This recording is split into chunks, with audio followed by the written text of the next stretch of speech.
शरणं शरणं नित्यानन्दा शरणं शरणं नित्या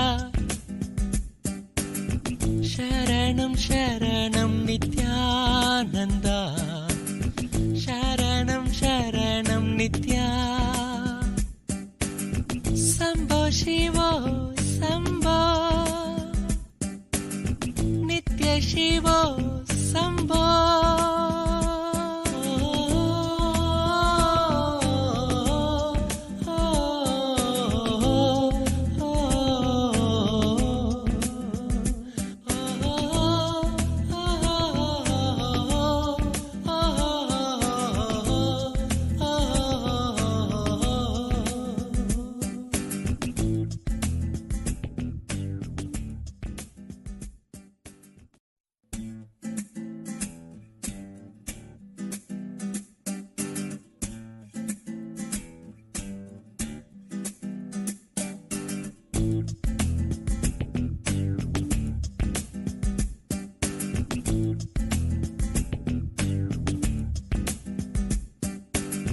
शम्भो शिवो शम्भो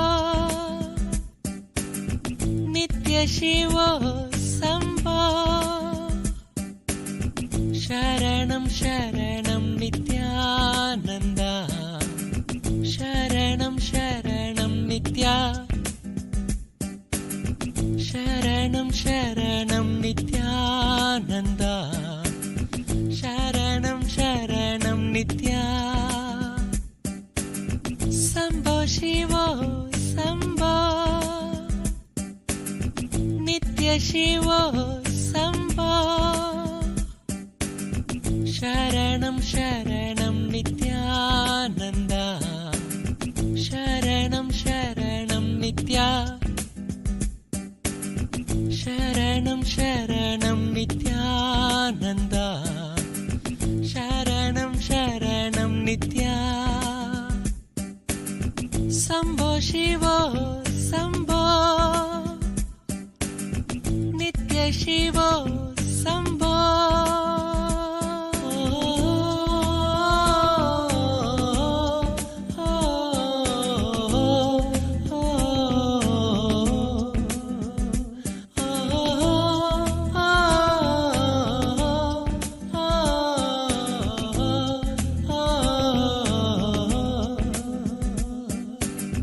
शम्भो शिवो शम्भो नित्य शिवो शम्भो साम्ब शिवो शम्भो नित्य मगेश परमहंस श्री आनन्देश्वर साम्ब शिवो शम्भो नित्य मगेश परमहंस श्री आनन्देश्वर राजराजेश्वरी दुर्गा भवानी हर हर बोले आनन्देश्वरी राजराजेश्वरी दुर्गा भवानी हर हर बोलो आनन्देश्वरी गोकुल नन्दन श्याम गोपाल परमहंस श्री नित्यानन्द गोकुल नन्दन Shyam Gopal Paramhans Shri Nityanand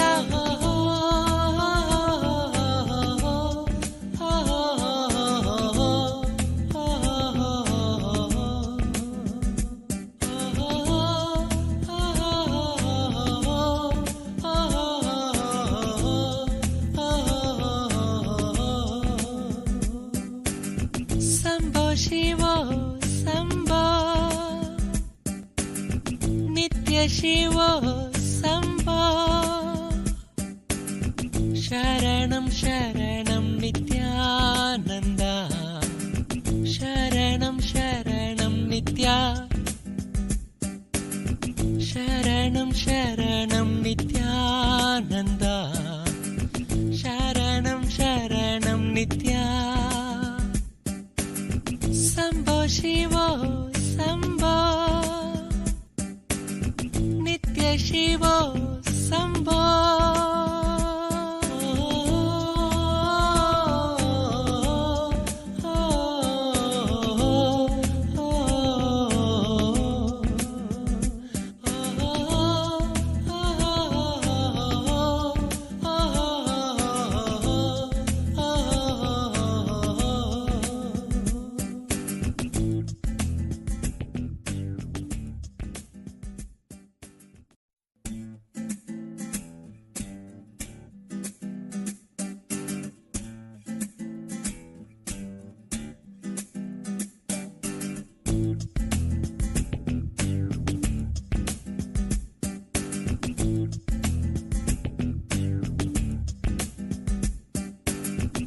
Sambho Shivo Sambho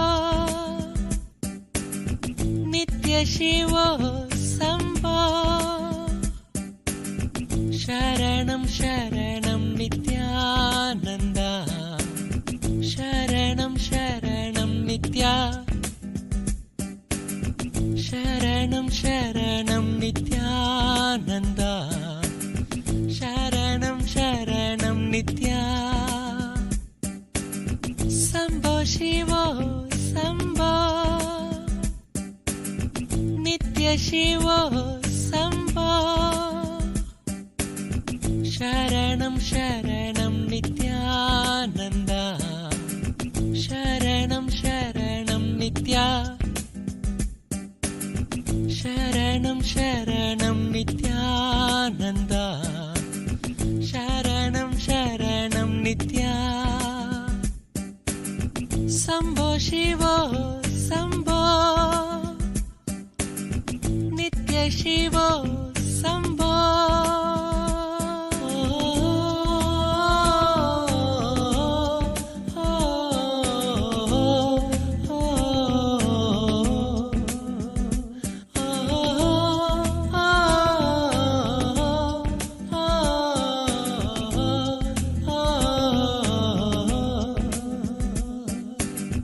Sambho Shivo Sambho Nitya Shivo Sambho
We welcome all the Paramashivoham level 3 participants to the first session of the day, which is Nithyananda Yoga. We are going to perform the Dvitiya Vinyasa Krama, 308 asana sequence as revealed by the Supreme Pontiff of Hinduism. Please get ready. Keep your yoga mats down. Prepare the Panchapatram and the Dharni, the cup with a spoon with some water for the ritualistic cleansing, and apply the vibhuti and kumkum. All the male bodies, please remove your upper cloth and apply the vibhuti in 16 places over the body. Prepare the weights if you want to intensify the asana practice. Keep them close to your yoga mat. Wear your Rudraksha mala and settle down as we are going to start the session very soon.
Now everyone please settle down.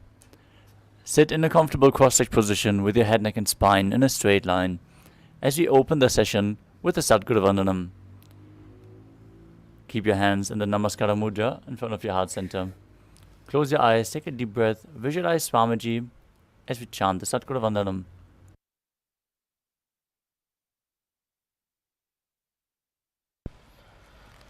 Nithyanandam Paramasukhadam Kevalam Jnanamurtim Dvandvatitam Gagana Sadrisham Tattvamasyaadilaksham Ekam Nityam Vimalamacharam Sarvadhi Sakshi Bhutam Bhavatitam Trigunarahitam Sadgurum Tam Namami.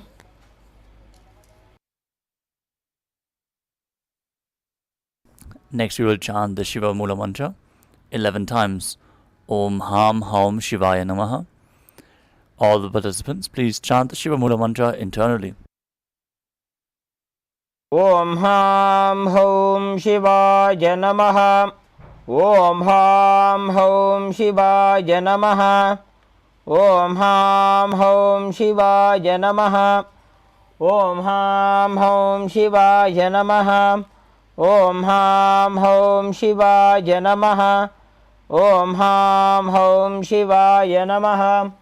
Om Ham Haum Shivaya Namaha. Om Ham Haum Shivaya Namaha. Om Ham Haum Shivaya Namaha. Om Ham Haum Shivaya Namaha. Om Ham Haum Shivaya Namaha. Om Ham Haum Shivaya Namaha.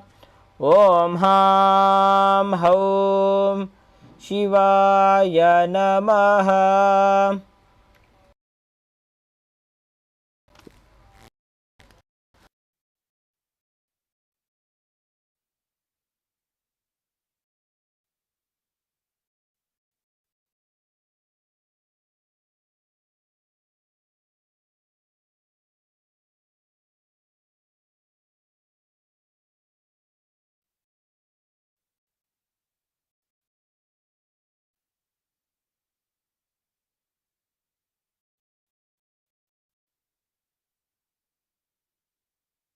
Next we will be performing the Tattvachamanam, the ritualistic cleansing.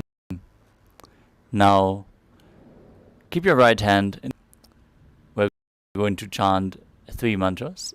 At the end of each mantra, when the word Swadha is chanted, sip the water from the bottom of your palm. Om Atmatattvam Shodhayami Swadha. Of water. Om Vidyatattvam Shodhayami Swadha. Om Shivatattvam Shodhayami Swadha.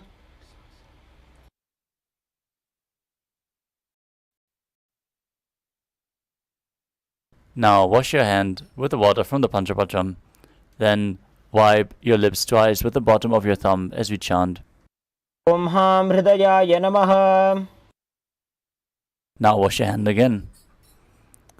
With the ring finger, touch above the upper lip and below the lower lip. Then wash your hand again. With the index finger and thumb together, touch the right nostril and the left nostril. With the ring, touch the right eye and left eye, right ear and left ear. Wash your hand again.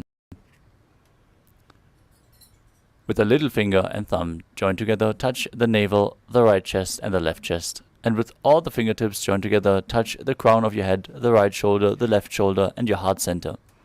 Wash your hand again. Now place your right hand over top of the left and place both hands on top of the right thigh.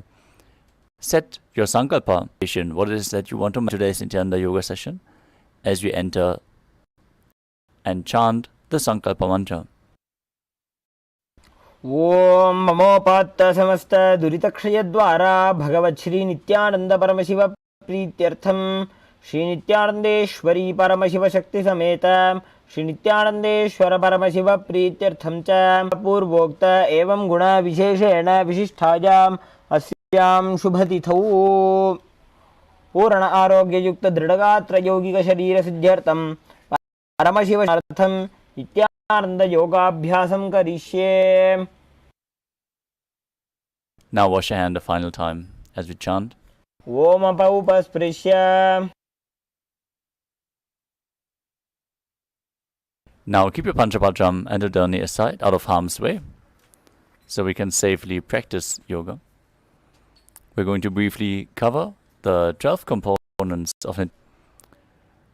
As Nithyananda Yoga is designed to Paramashivoham, the divine union of the divine entering into man, preparing your body to hold Paramashiva himself through the asanas, the body postures, aligning your physical body to the cosmic geometry and aligning your body to Paramashiva.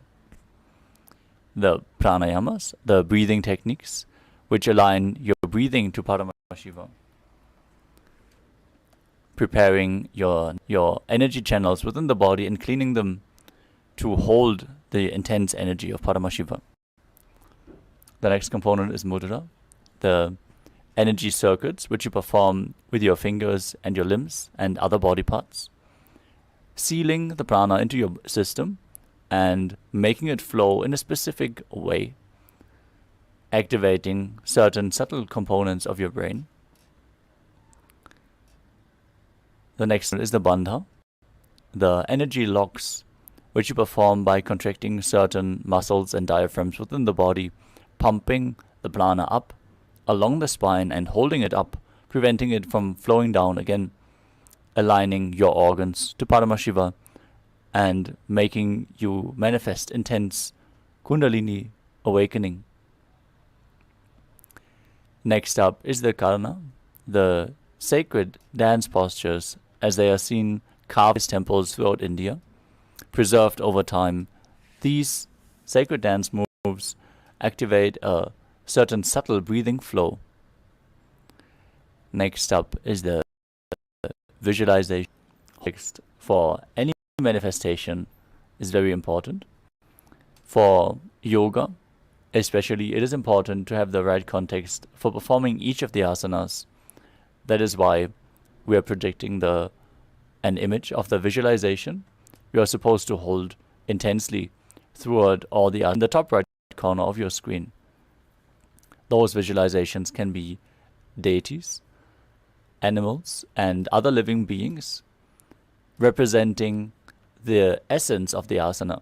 So to perform the asana completely, the visualization has to be complete. Next up is the japa, the internal repetition of a mantra. While visualizing the mantra wrote activates your Vishuddhi chakra and cleans it to strengthen your Vak Shakti, the power of speech to Paramashiva,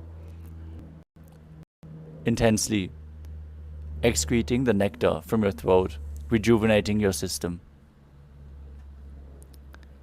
Next up is the external chanting of mantras, as done by our acharyas. Throughout the yoga practice, your aura opens up and you're receptive to the external energies. So in what kind of this yoga is immensely important. During Nithyananda Yoga, we are chanting the words of Mahadeva himself and chanting the scriptural references of the asanas that are being performed. Again, providing the correct context and providing you with the ambience, the vatavarana, for the highest energy possible. Next up is weightlifting.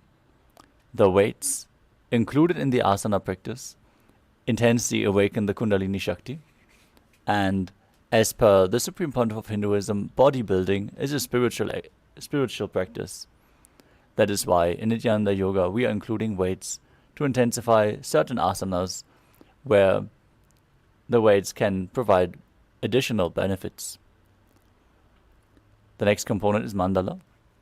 We are projecting the Shri Yantra in the background, which is a representation of all the divine energies and representing all the devatas. As you gaze at this mandala, it is being reflected into your brain, and the subtle brain grooves are being formed, enabling you to grasp and hold the divine energy of Paramashiva for a longer period of time. Next up we have the Abharana, the traditional Rudraksha jewelry. The Rudraksha bead is capable of holding more spiritual energy than any other stone. So, keeping close contact with your skin to Rudraksha is holding you in the highest state of energy at all times. The final component is Aushadha, the sacred alchemy science. Aushadha, the plant medicines which can be ingested or applied on the skin, infuse prana into your system and heal even the most complex of ailments. We suggest you apply the vibhuti and the kumkum, and if you have it available, you can also mix sandalwood powder with some water and apply it on your temples. With this, we conclude the introduction and move on to the asana practice. Now sit in a comfortable cross-legged position with your head, neck and spine in a straight line. Engage all three bandhas, the Mula bandha, the root lock, contracting the perineal region and pulling it up. The Uddiyana bandha, the stomach lock, contracting your stomach above and below the navel and pulling it in and up towards your spine. And the Jalandhara bandha, the throat lock, tucking your chin to the chest and internally contracting your throat muscles, thus locking the throat. Together, if you perform all the bandhas together, they form Mahamudra bandha, which is a well-kept secret of the yogic science. Now, place your hands on top of the knees in Bindu Mudra with index and thumbs together. Visualize Lord Shiva in your inner space as you breathe in Samana Kumbhaka, inhaling the air into your stomach, filling your stomach with prana, and visualizing a flame rising up your spine. Internally chant the japa and visualize it rotating around your throat. The japa for the first few asanas is Soham. With this, we covered all the components for the first asana, Sukhasana.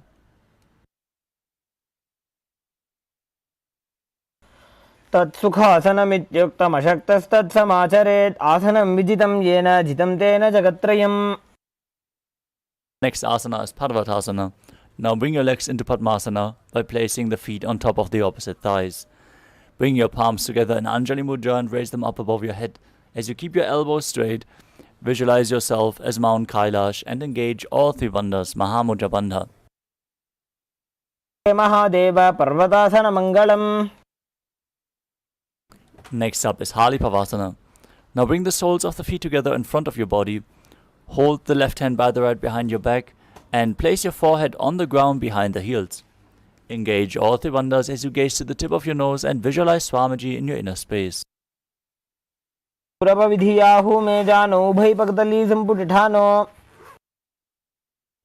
up is Nagi Pavasana. Now keep the soles of the feet together and hands out in front of the feet, cupping the palms as you place them down and place your feet on the heels. Engage all three bandhas, gaze to the nose and visualize yourself as a snake. We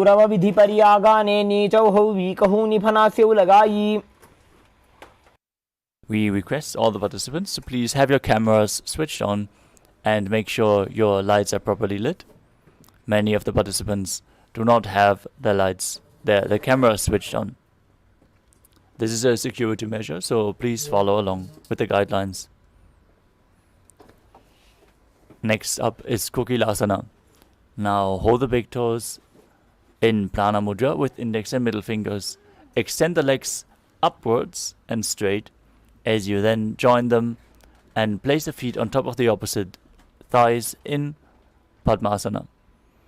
Lean forward and down onto the elbows as you keep holding onto the big toes. Engage all three bandhas and visualize yourself as a bird. Next up is Nityasana. Now place one ankle on top of the opposite knee and hold on to the opposite elbows. Engage all three bandhas, rotate your arms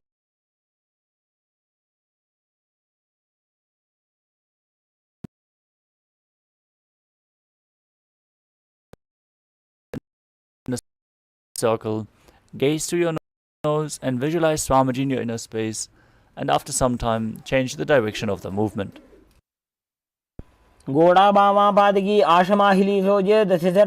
As you visualize yourself as an elephant, perform Uddiyana Bandha and Mula Bandha, stomach lock and root lock. The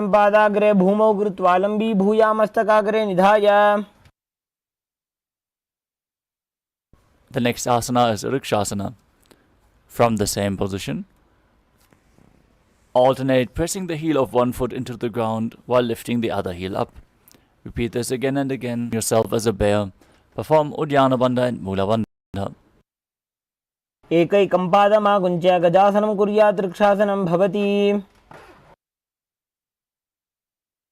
Next up is Vaishyasana. Now stand tall on the tips of the big toes with all other toes raised off the ground if you can. Keep your head, neck and spine in a straight line. Place your hands onto your chest in Hridaya. Index, middle and ring fingers joined together. As you visualize Swamiji in your inner space, keep performing Uddiyana Bandha and Mula Bandha.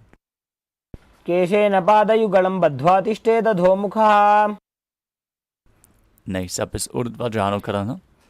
Now stand with your heels touching, toes facing outwards and the knees bent in Arimandi posture. Now keep both hands at the chest, elbows parallel to the ground, and then raise one knee up towards the center of your body. Follow along with the respective hand in a circular motion, again and again on both sides.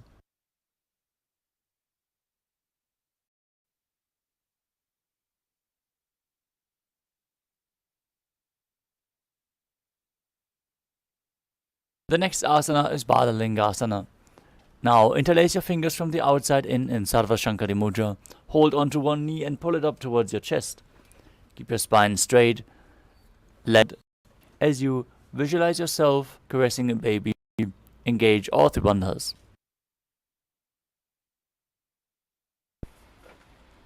Ekam Janurthiyalingya Stadavyam Balalinganam Bhavati.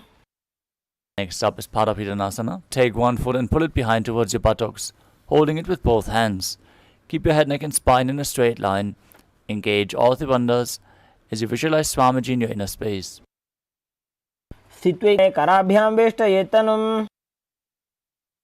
Next up is Natarajasana. Now hold one foot with the respective hand. Hold onto the sole of the foot from the inside. As you extend the opposite hand forward in Bindu Mudra with index and thumb touching. Simultaneously kick and pull the foot back and up while leaning forward as you visualize yourself as Lord Nataraja. Uttanabadam Krauncham cha Maricim Veerabhadrakam. The next asana is Balalingasana on the other side. Now up the chest as you visualize yourself holding a baby. Ekam Janurthiyalingya Stadavyam Balalinganam Bhavati.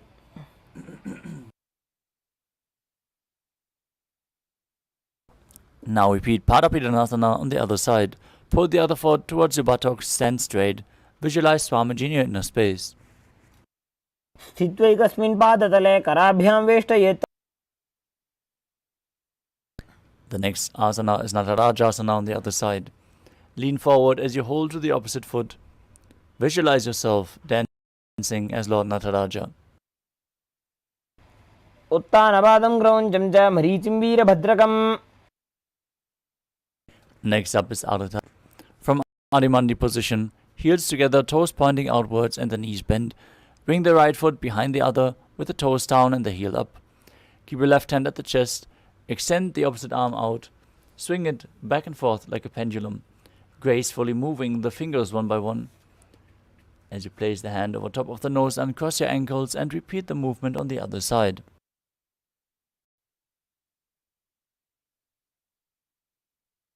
Let us now move on to the skeleton dance.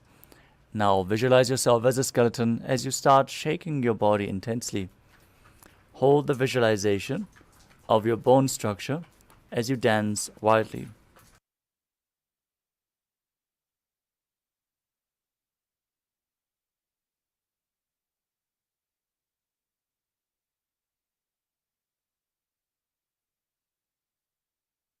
Next karana. From Adimandi, bring your hands above your head and cross your arms with the palms facing backwards.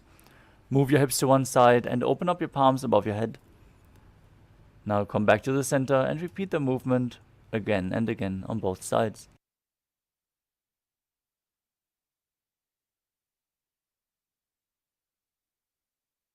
The next asana is Tadasana. Now stand tall on the tips of the toes as you raise your hands up above your head. Engage, visualize yourself as a palm tree as you perform Mahamudra Bandha and internally chant the new japa Shivoham. महामुद्राबद्ध कोनो ताड़ासन विभेदकान. The next asana is Uttana. From a standing position, lean forward and down. Bring your hands flat to the ground as you engage all three bandhas and bring your forehead towards the knees, visualizing Swamiji in your inner space. महामुद्राबद्ध कोनो ताड़ासन विभेदकान. The next asana is Tadakshvasana. As you keep your hands flat on the ground, shoulder width apart, step your feet back, keeping the toes on the ground in a tall plank position. Tuck the chin to the chest as in Jalandhara Bandha and rotate your head from side to side. As you keep the perineal region engaged, visualize Swamiji in your inner space. गजासनवस्थित्वा मस्तकं वारं वारं दक्षिणकुक्षिं सव्यकुक्षिं नजे. Next up is Bhujangasana. Now lower your body down onto the mat as you keep the hands by the shoulders and then raise your head up using the strength of your lower back. Open your mouth widely and inhale through the hollow of your throat in Bhujangani Mudra. As you visualize yourself as a cobra, perform the Mula Bandha. अंगुष्ठनाभिपर्यन्तम् अधोभूमौ विनिन्यसेत्. The next asana is Shashasana. Push your body back up into the plank position and alternate bringing one knee in towards the chest back and forth. Visualize Swamiji in your inner space. Breathe calmly through your nose in Sahadra Kumbhaka, leading the prana along the spine as you perform the Mula Bandha. गजासन संस्थितो जानुद्वयमागुञ्च्य वारं वारं कर्तव्यं शशासनं भवति. Next up is Rathasana. From the same position, step one foot in between the two hands, then jump the foot back and step the other one in between the hands again and again, while visualizing yourself as a chariot. गजासन संस्थितो एकैकं पादं पुरोमार्गेण भ्रामयित्वा कर्तव्यं रथासनं भवति. Next up is Virabhadrasana. Now keep one foot flat on the ground, toes knee bend, extend the other leg back, knees straight, toes pointing outwards. Raise your arms up parallel. Perform Uddiyana Bandha and Mula Bandha. Gaze to your third eye and visualize yourself as Lord Virabhadra. वासिष्ठमथ कौण्डिन्यम् ऊर्ध्वकुक्कुटमेव च. Now exchange the position of your feet and repeat Virabhadrasana on the other side. वासिष्ठमथ कौण्डिन्यम् ऊर्ध्वकुक्कुटमेव च. The next asana is Vrikshasana. Now stand tall and bring one foot to the inner thigh. Bring your palms together in Anjali Mudra and raise them up above your head, keeping the elbows straight. As you pull your stomach in and up, contract the perineal region and visualize yourself as a tree. वामोरुमूलदेशे च जाम्यं पादं निधायतु. The next asana is Garudasana. As you bring the raised leg to the opposite hip, join your hands together in Namaskara Mudra in front of your heart center. Visualize yourself as Lord Garuda with heavy wings on your back in Garudasana. गरुडासनमावक्ष्ये येन ध्यानं स्थिरं भवेत्. Now stand on the other leg as you repeat Vrikshasana, the tree posture on the other side. वामोरुमूलदेशे च जाम्यं पादं निधायतु.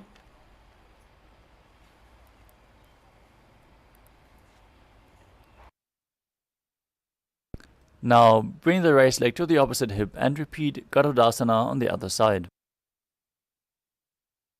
गरुडासनमावक्षे येन ध्यानं स्थिरं भवेत्.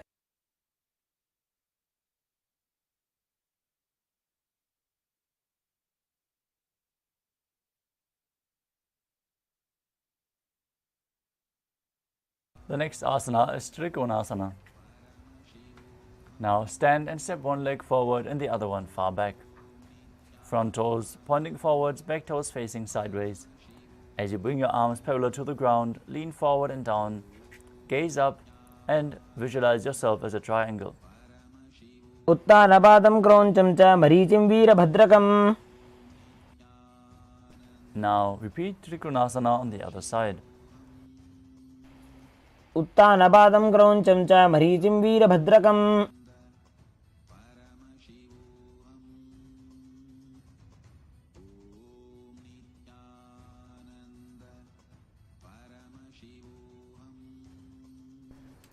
Next up is Nikuttakakarana. From Arimandi position, heels together, toes pointing outwards and the knees bent.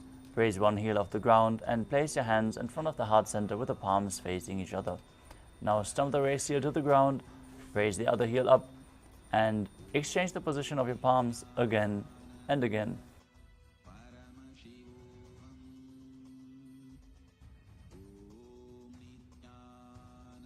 The next asana is Ankushtasana.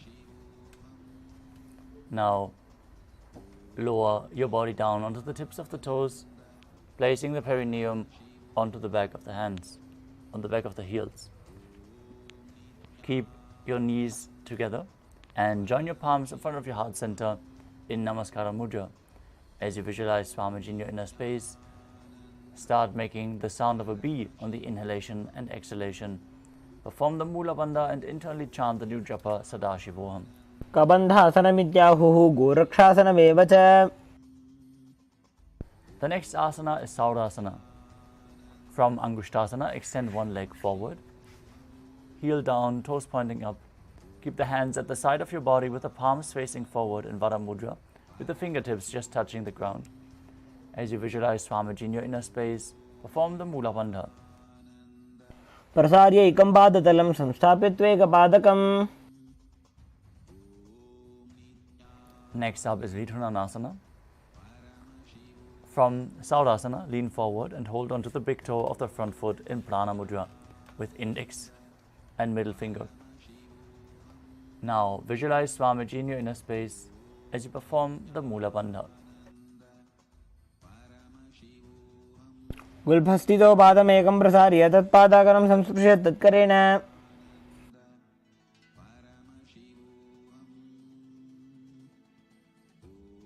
Now extend the other leg forward as you repeat Saurasana on the other side. प्रसार्य एकं पादतलं संस्थाप्य त्वेकपादकम्. Now lean forward and down, hold onto the big toe of the front foot. Repeat Vidhunanasana on the other side. गुल्फस्थितो पादमेकं प्रसार्य तत्पादाकरं संस्पृश्य तत्करेण. The next asana is Brahmajurankushasana. Now keep the toes on the ground and place your perineum on top of the heel. As you keep a gap between the legs and place the backs of your hands on top of the knees, gazing in between the palms in Shambhavi Mudra with the eyes open wide, unblinking, actually gazing within as you visualize Swamiji in your inner space. दो फणा पानी होए वैसे, AD दो गुदानी वैसे. Keep buzzing like a bee as we enter Kapilasana. Place your knees on the ground with the toes tucked behind, sitting your perineum down onto the raised heels. Rest your hands on top of the thighs, pull your stomach in and up and gaze to your nose as you visualize yourself as Sage Kapila Muni. उभय पगदली समठहरावे, तिनकी माहिली को और मिलावे. Maintain the same gaze to the third eye, your vision energy, and the one. दो पगदली संपुट करे, कोरवारली भूपर इधरे.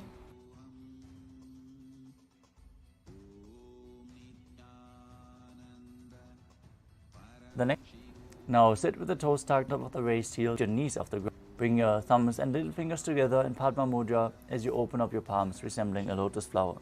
Raise up your hands above your head, elbows straight, as you gaze in between the gap of the palms, as you visualize Lord Surya in your inner space and perform Uddiyana Bandha and Mula Bandha.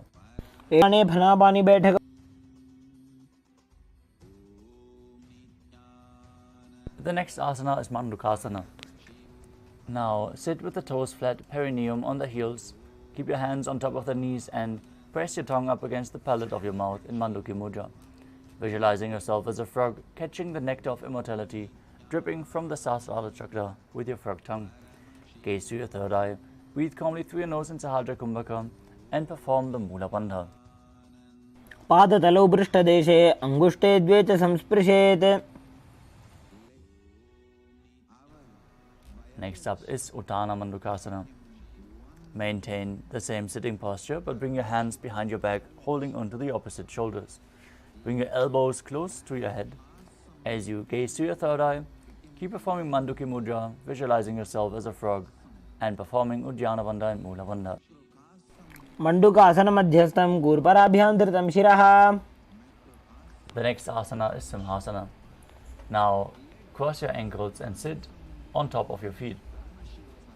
Then place your hands on top of the knees and exhale through your mouth as you open your mouth wide and stick out your tongue.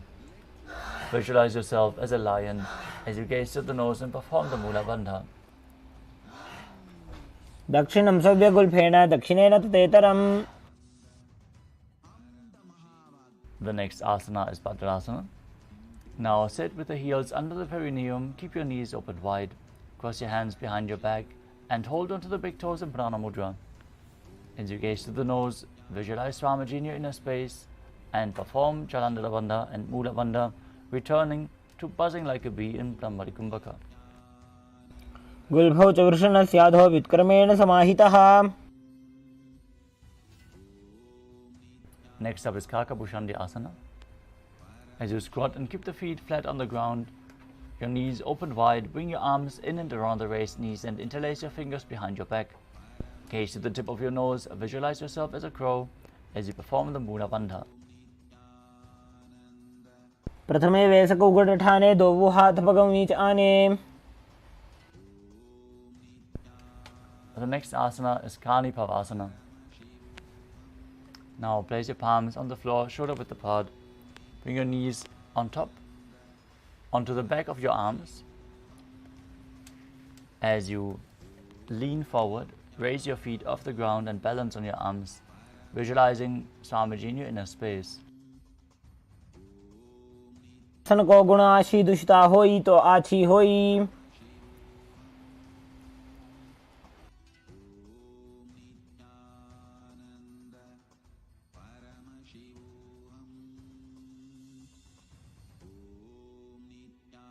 The next asana is Kapali Asana.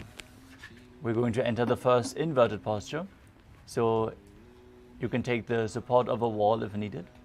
And if you have any neck or upper back injuries or high blood pressure, please take it slow with any of the inverted postures. Now place your hands on the ground, shoulder width apart. Bring the crown of your head onto the ground, forming a triangle between your hands and your head. Bring your knees onto the elbows, hips over the shoulders, and then straighten your legs up. Gaze to your nose, visualize Swamiji in your inner space, and perform the Mula Bandha. शीशा धरती टेकी पगदो वो मिलिवा ऊंचा कुकरे. Gently lower your legs down. We enter the next asana, which is Parshvamayurasana. Now squat on the toes with the legs together and twist your body. Place both hands to one side. Align your elbows with the knee and hip. Lean onto the arms and balance as you extend your legs to the side. Gaze to your third eye. Visualize yourself as a peacock. Exhale all the air from your lungs and hold your breath as you perform the Mula Bandha. मयूरं दण्डवत् कुर्यान् मायूरं दण्डनामकम्. Now twist your body to the other side. Extend your legs out as you balance on your arms. Visualize yourself as a peacock as you exhale again deeply in Rechaka Kumbhaka. मयूरं दण्डवत् कुर्यान् मायूरं दण्डनामकम्. Now, keep your hands flat on the ground and step your legs back as we enter Tadakshvasana, the plank position. Step one foot outside of the respective shoulder in between the two hands. Gaze to your third eye, visualize yourself as Lord Kala Bhairava as you keep breathing in Ritrika Kumbhaka in Bhairaganathasana. आसन को गुण बीती जाई. Now exchange the position of your legs. Step one leg back and the other one forward, outside the shoulder, in between the hands. Gaze up, visualize yourself as Lord Kala Bhairava as you repeat Bhairaganathasana on the other side. आसन को गुण बीती जाई. The next asana is Unmukha Pitasana. From Tadakshvasana, place your forearms on the ground and walk your feet forward, raising your hips even higher. As you lift your chest and head up, gaze through your third eye, visualize Swamiji in your inner space and perform the Mula Bandha. भूंजे स्तौजारुणी हस्तौ चतुष्पदम वाङ्मुखम्.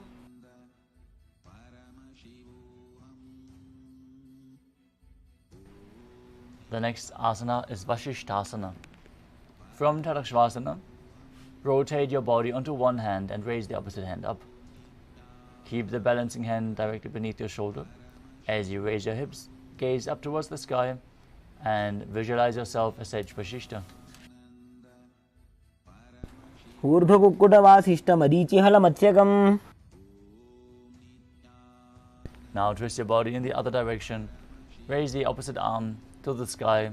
Gaze up, repeating Vashishthasana on the other side. ऊर्ध्वकुक्कुटवासिष्ठमरीचिहलमत्स्यकम्.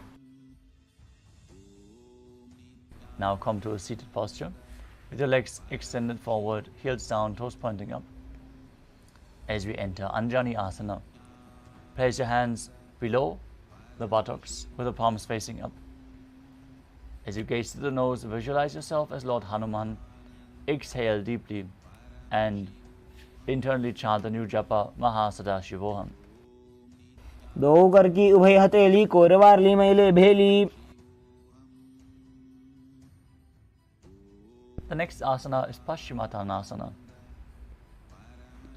With the legs extended, lean forward and down and hold on to the big toes of the feet in Prana Mudra with index and middle fingers. Visualize Swamiji in your inner space. Perform Mahamudra Bandha, engaging all three bandhas as you exhale and hold your breath in Rijaka Kumbhaka.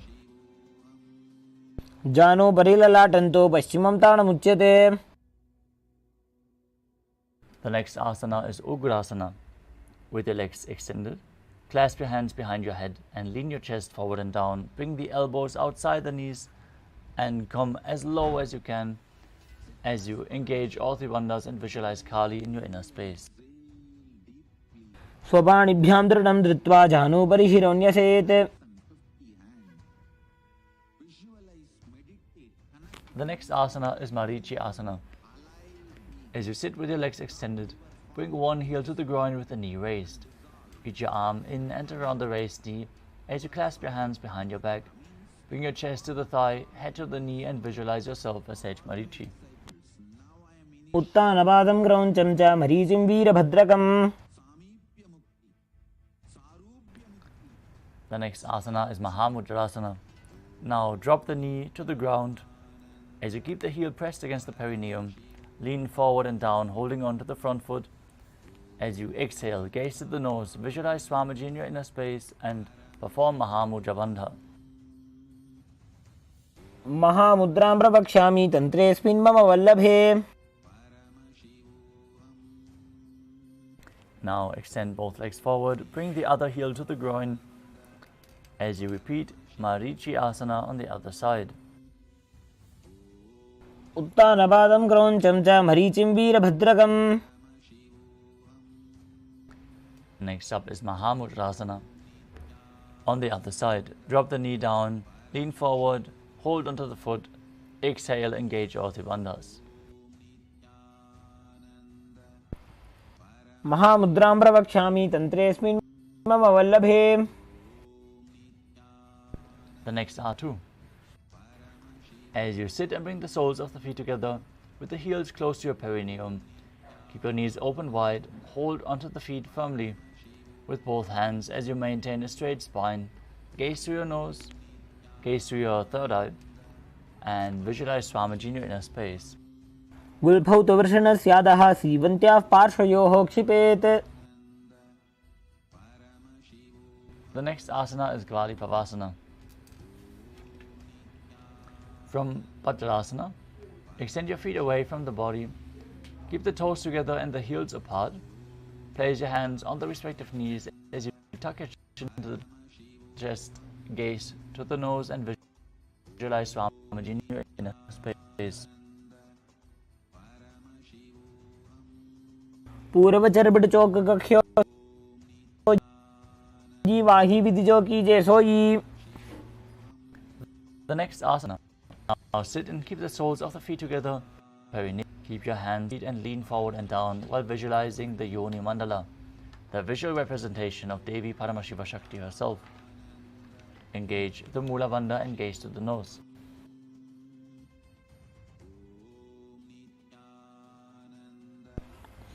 दो बगदली संबट करे AD made के ढिंग करे. Next up is Midaki Pavasana. As you sit and keep the heels together, toes apart, knees open wide, lean forward and down as you extend your hands out to the side, placing the palms flat on the ground. And bring your forehead to the ground behind your heels.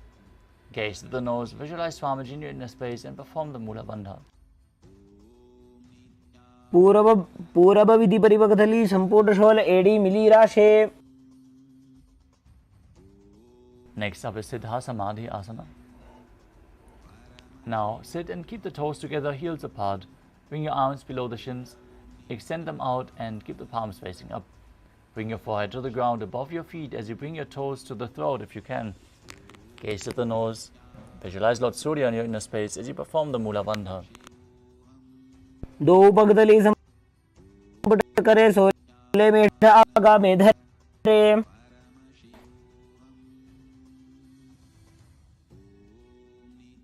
Next up is Chinaki Pavasana.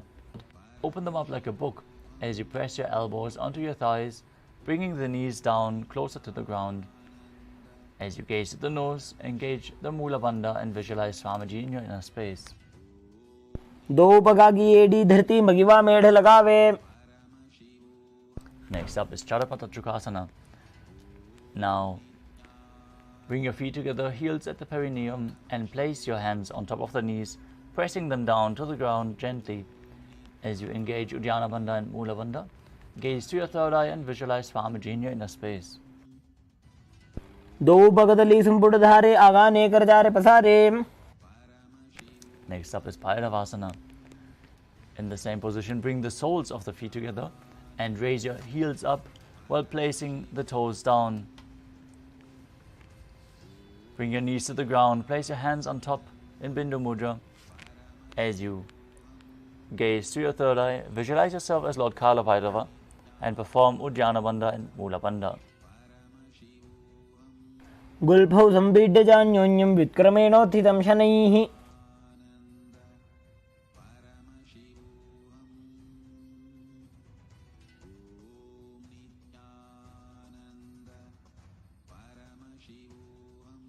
The next asana is Samanasana. Now sit with one heel at the perineum, lift and hold the other foot, pulling the sole of the foot to your chest. Gaze to your third eye as you perform the Mula Bandha and exhale in a Ritrika Kumbhaka. Gaze to your third eye and visualize Swamiji in your inner space. समानासनमावक्षे सिद्धमन्त्रादि साधनात्.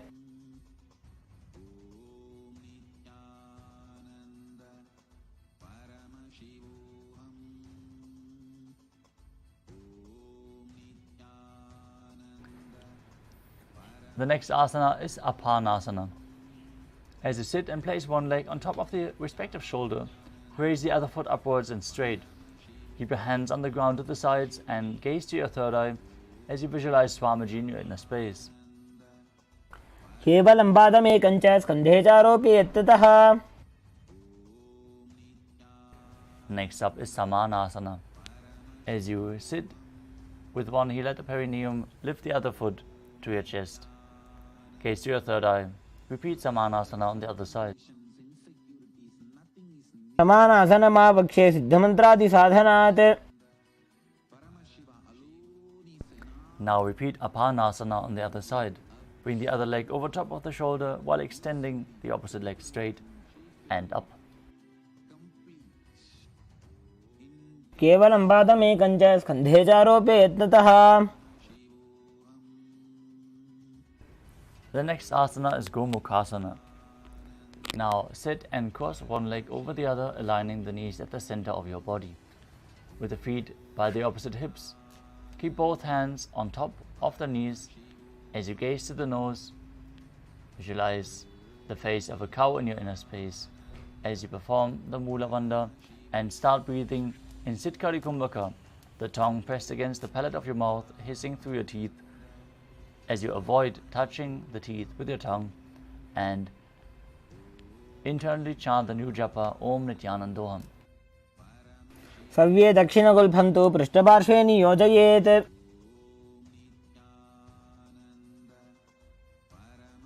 From Gomukhasana, we move on to Anasuyasana, where you hold the big toes in Prana Mudra, contract the Uddiyana Bandha and Mula Bandha, as you gaze to the nose and visualize yourself as Rishika Anasuya. दक्षिण कोड़ों नीचो ठाने वावों ताके ऊपर आने. From Anasuyasana, interlace your fingers behind your back in Parusha Mudra. As you lean forward and down, bring the chin over the knee, the nose down to the ground if you can, and gaze to the tip of the nose while visualizing yourself as Rishika Anasuya in Anasuyasana too. जीवना गोदा की संधि उपरेड़ा वागोड़ा की संधि. The next asana is Garudasana too. As you sit on the ground with one heel pressed against the perineum, keep the opposite foot flat on the ground in front with the knee to the chest, hands on the knees, gaze to the nose and visualize yourself as Lord Garuda.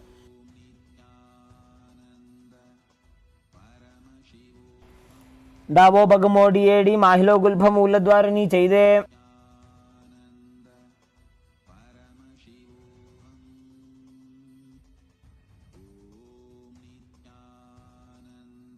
The next asana is Naradasana. From Garudasana too, raise your perineum on top of the heel of the foot which is on the ground as you interlace your fingers behind your back, behind your neck in Padusha Mudra, and twist your elbows outside of the raised knee. Gaze to your third eye, visualize yourself as Sechinarada as you perform the Mula Bandha. इष्टिजवाम पगदली केरी भूपरिता ही लगावे फेरी. Next up is Matsya Pitakasana. Now place one foot on top of the opposite thighs as you wrap the respective arm around the knee, holding onto the opposite shin. Extend the other arm forward, holding onto the big toe in Prana Mudra as you gaze to the nose and visualize Matsya, the fish avatar of Lord Vishnu.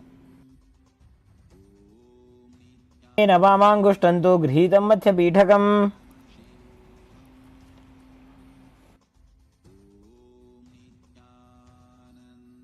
Now slide your knees on top of each other with the other knee on top, repeating Gomukhasana on the other side.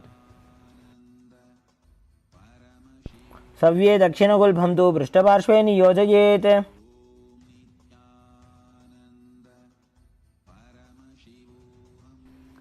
Now hold on to the feet in Prana Mudra as you visualize yourself as Rishika Anasuya in Anasuyasana on the other side.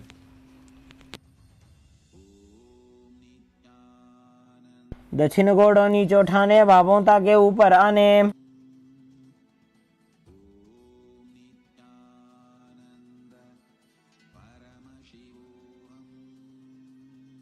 Now interlace your fingers behind your back, lean forward and down. Bring your nose to the ground if you can as you repeat Anasuyasana too.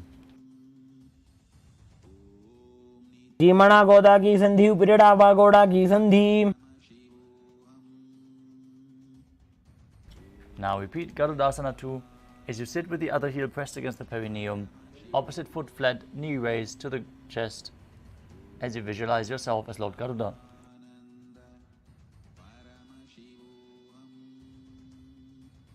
आवो बगमोडियेडी माहिलो गुल्फमूलद्वारनी चैदे. Now raise your perineum onto the heel. Interlace your fingers behind your neck and twist your elbows outside of the raised knee as you repeat Nada Darsana on the other side. इष्टिज वाम पगदली केरी भूपरिता ही लगावे फेरी.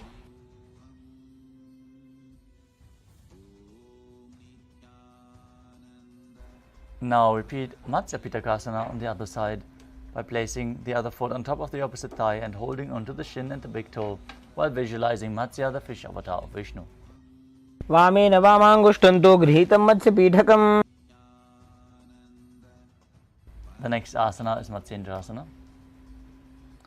Now place one foot on top of the opposite thigh, step the other foot flat on the ground or over top of the knee if you can.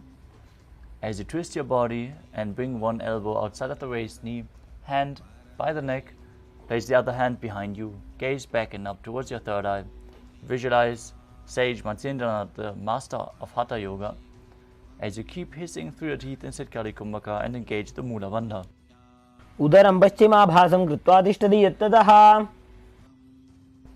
The next asana is Kubhasana. Now extend the front arm down to the foot and place the other hand on the ear. Twist your body back, gaze to the third eye, and visualize yourself as a camel in Kubhasana. आसन को गुण झोलो जाए. From Kubhasana, drop the hand which was on your ear down to the ground behind you. Twist your body even further.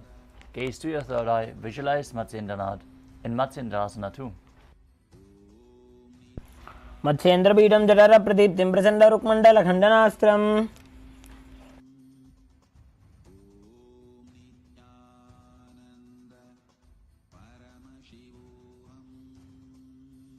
Now exchange the position of your feet. Repeat Matsyendrasana on the other side. Twist your body in the other direction with the hand by the neck. उदरं पश्चिमाभासं कृत्वा तिष्ठति यत्ततः. Now hold onto the front foot, bring the other hand to the ear. Repeat Kubhasana as you visualize yourself as a camel. आसन को गुण झोलो जाए. Now place the hand down from the ear to the ground behind you. Keep holding onto the front foot, twisting your body further as you repeat Matsyendrasana too on the other side. मत्स्येन्द्रपीठं जठर प्रदीप्तिं Prachanda रुक्मण्डल खण्डनास्त्रम्.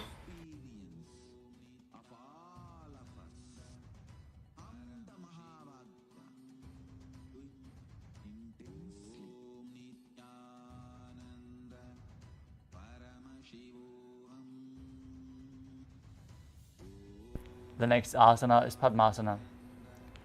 Now sit and place your feet on top of the opposite thighs. Place your palms on the respective knees. Engage all three bandhas Mahamudra Bandha as you gaze to the nose. Visualize yourself as Lord Shiva. Breathe in Sitali Kumbhaka, pressing your tongue against the back of the teeth and hissing through the teeth while inhaling. As you perform Mahamudra Bandha, all three bandhas engaged, and internally chant the new japa Om Nithyananda Paramashivam. आसनं द्विविधं प्रोक्तं पद्मं वज्रासनं तथा. Maintain Padmasana. Cross your arms in front of your body and hold onto the big toes in Prana Mudra. Gaze to the nose, visualize yourself as Goddess Parvati, the consort of Shiva, as you perform the Mula Bandha in Padmasana too. उत्तानौ चरणौ कृत्वा ऊरू संस्थौ प्रयत्नतः. Next up is Kukuta. Now sit and place the feet on top of the opposite thighs in Padmasana, and then place your palms on the ground in between the two thighs. Then raise your body off the mat and balance as you visualize yourself as a rooster. Breathe calmly in Sahadra Kumbhaka and perform the Mula Bandha. पद्मासनं सुसंस्थाप्य नान्वोरोरन्तरे करौ. Still in Padmasana, rise up onto the knees and place your hands flat on the mat with the fingers pointing towards your body. Now lean onto your elbows, find balance and lift the legs off the mat, balancing on your arms as you visualize Swamiji in your inner space in Bandha Kiki Asana. रामोष्टभ्यकरद्वयेन तत्कूर्परिस्थापितानाभिपार्श्वः. The next asana is Mayurasana.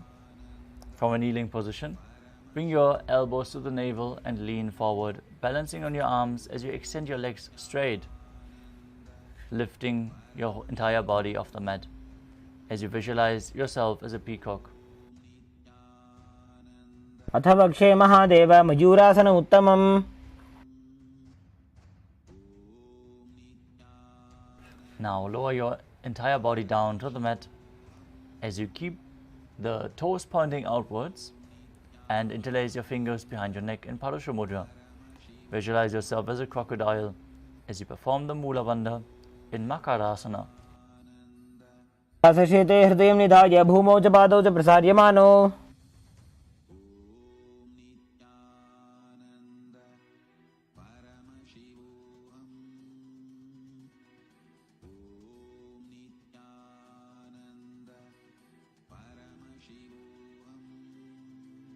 The next asana is Shalabhasana. Now lay down on your stomach, place your hands on the ground beside your chest and raise your legs up, bringing the thighs off the ground. Visualize yourself as a locust as you perform the Mula Bandha. सशेते करयुग्म वक्षो भूमिमौष्टभ्यकरयोस्तलाभ्याम्. The next asana is Ushtrasana. As you lay down on your stomach, hold the feet and pull them outside the hip towards the ground, as low to the ground as possible. Engage the Mula Bandha and visualize yourself as a camel in Ushtrasana. सशेते पदयुग्मव्यस्तं पृष्ठे निधाय विधृतं कराभ्याम्. Next up is Dhanurasana. Keep holding onto the feet as you kick your legs back and up and raise your chest up. Lift your head, gaze upwards to the third eye as you visualize yourself as Pinaka, Lord Shiva's bow. सार्यपादौ भुविदण्डरूपौ करौ च पृष्ठे धृतपादयुग्मम्.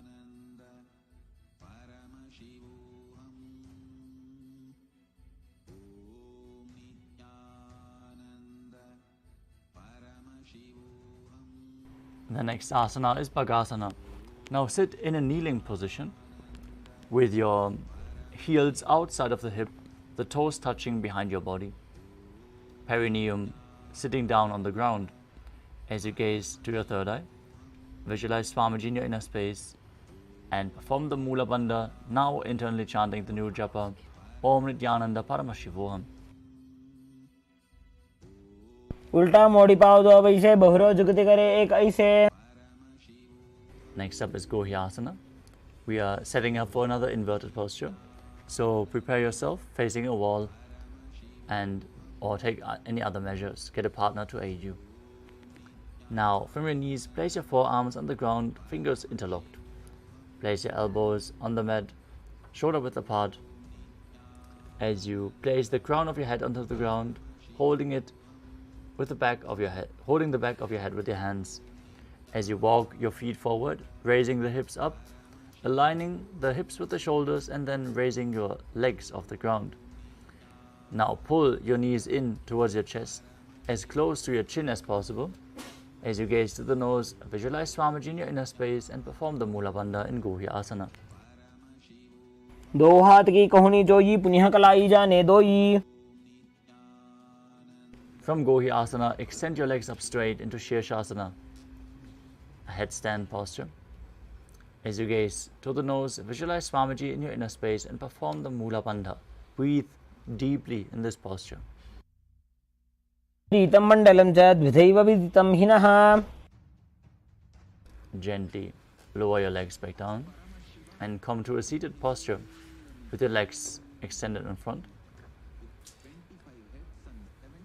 We are going to perform a sequence of rapid exhalations in Bastrika Kumbhaka, where you contract the abdomen and push the air out like the bellows of a blacksmith. Without inhaling actively, let the air flow in to your lungs naturally. Now, sit with your hands behind the calves, stretch your legs up, Bring the forehead to the knees and come to a vertical position with your legs.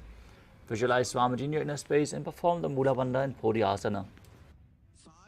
दो हाथ पग बाहर आने, गोड़ा तरे कागजी ठाने.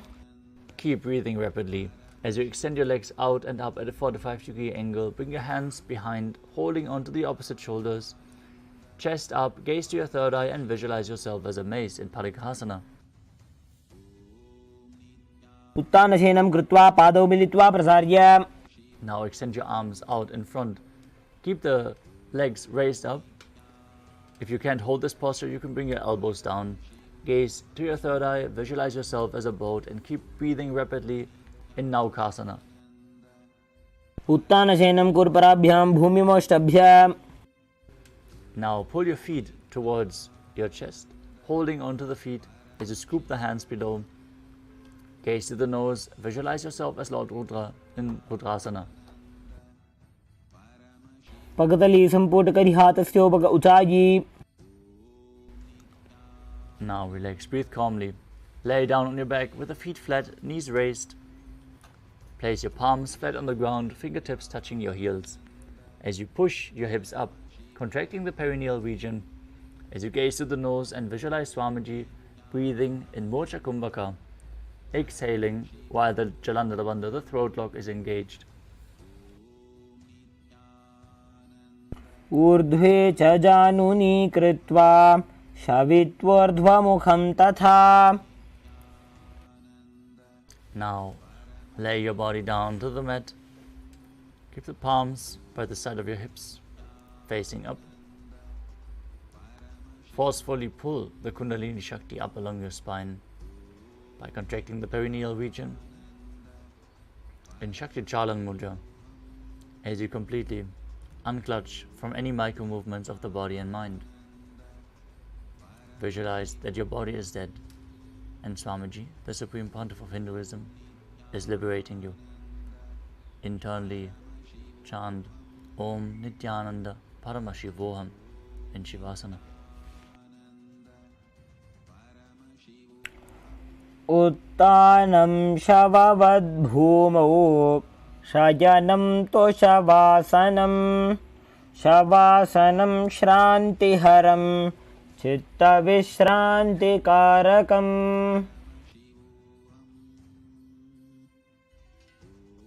Paramashivoham.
Slowly come back, return to your physical body as you start to wiggle your fingers and toes, your wrists and your ankles, your elbows and your knees.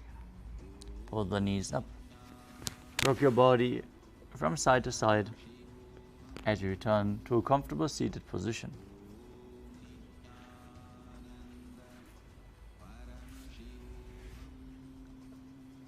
Congratulations for completing the first 108 asanas of the sequence, which form the Pratama Vinyasa Krama. We are now going to continue the Dvitiya Vinyasa Krama with the next asana of the sequence. But before that, we would like to remind you to please keep your camera switched on in a way where we can see you, with the room properly lit and the camera aligned so you're visible.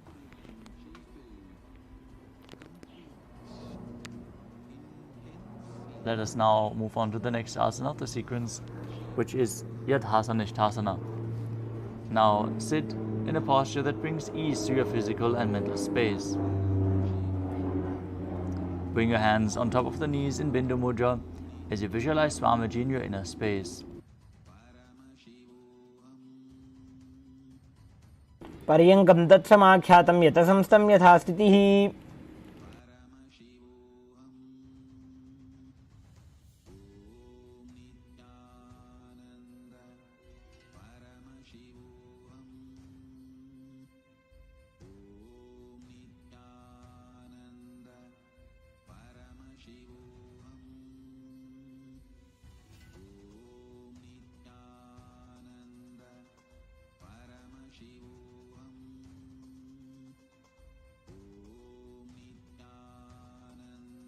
Next asana is Samasana.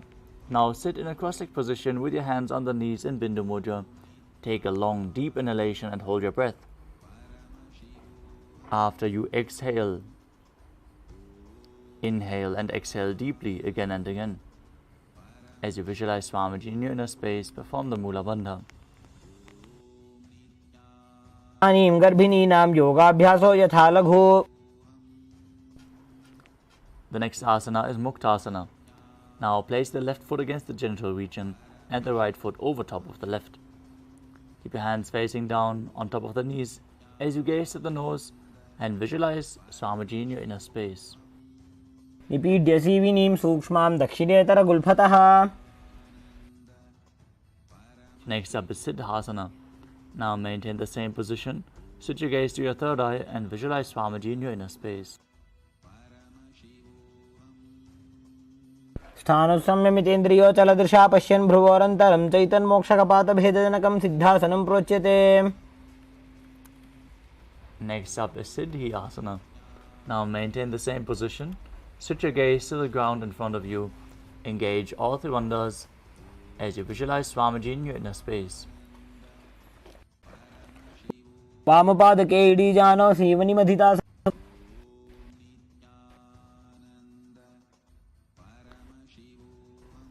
Next up is Rudrasana 2. As you keep your legs in the same position, rotate your hands on top of the knees back into Bindu Mudra. Yourself as Lord Rudra is done. वामचरण परिदक्षिण राखे एकजुग दिए. Next up is Santadhunasana. Now maintain the same position. Switch your gaze to the nose and embody tranquility and an unshakable nature. आसन की गुण मन की चंचलता मीटे. Next up is Siddhasana 2. As you maintain one heel on top of the other, bring the hands to the navel, cupping one palm over the other, resembling a lotus flower in Samputa Mudra. Visualize Swamiji in your inner space and perform the Mula Bandha. ऋजुकाय समासीना सिद्धासनमुदीरितम्. The next asana is Bandha Yoni Asana. Set your sankalpa to manifest through the womb of creation as you maintain the same sitting posture and then enter Shanmukhi Mudra. Exhale as you close your mouth with little and ring fingers. the nose with the middle fingers, the eyes with the index fingers, and the ears with the thumb. यत्र मध्ये महादेव बन्धयोन्यासने शृणु. The next asana is Virasana. Now, place one foot on the thigh and the other foot under the opposite thigh. Place your hands on top of the knees in Bindu Mudra and embody the state and space of bravery, Vira.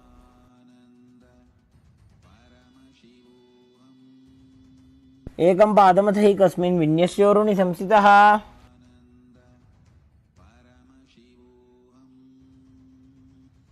The next asana is Valmikasana. As you keep the left heel on the right side of the regenerative organ, with the toes under the thigh, place the right foot on the left leg, toes by the knee. Hands in Bindu Mudra on top of the knees, gaze to your third eye and visualize Sage Valmiki, the great poet and author of Ramayana.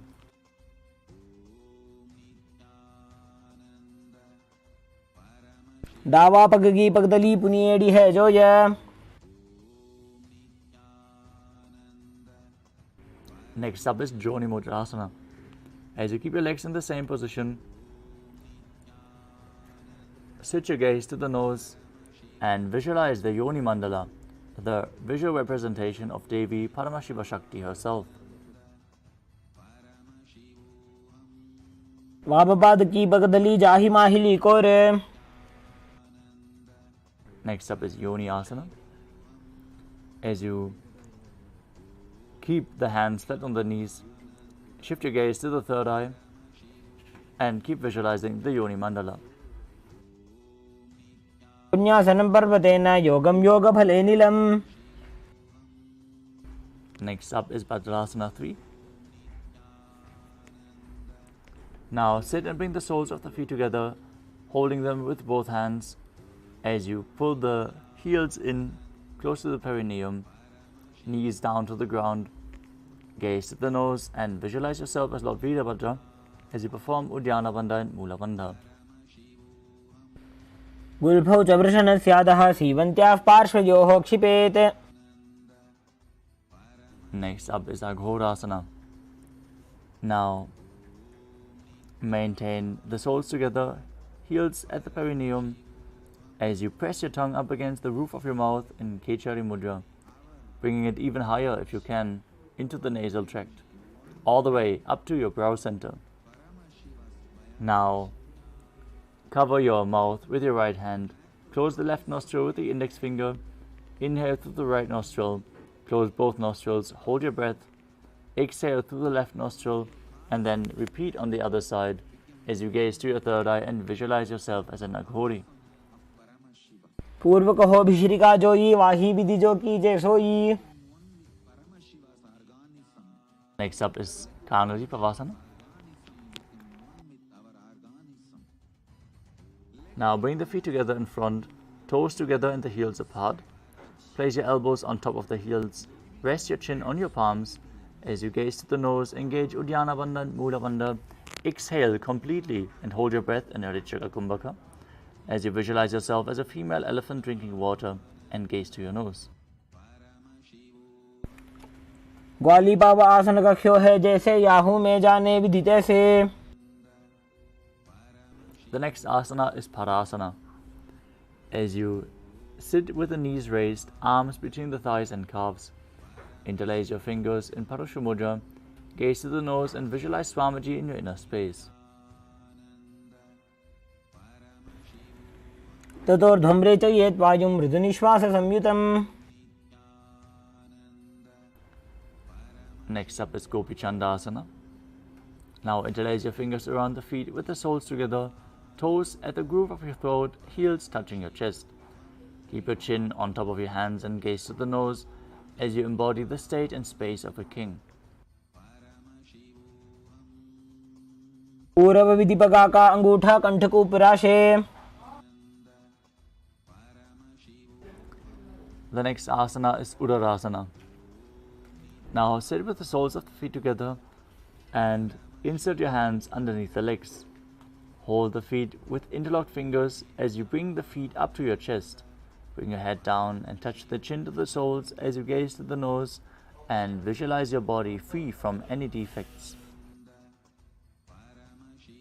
दो बगदली संपुट ठाने उभय हस्त करी उरद हिताने. The next asana is Vishishthasana. From the same position, lift your feet even higher. Bring the interlocked fingers above your forehead, the feet in front of your face, as you visualize yourself excelling in everything. दो बगदली जोड़ी संपुट करे.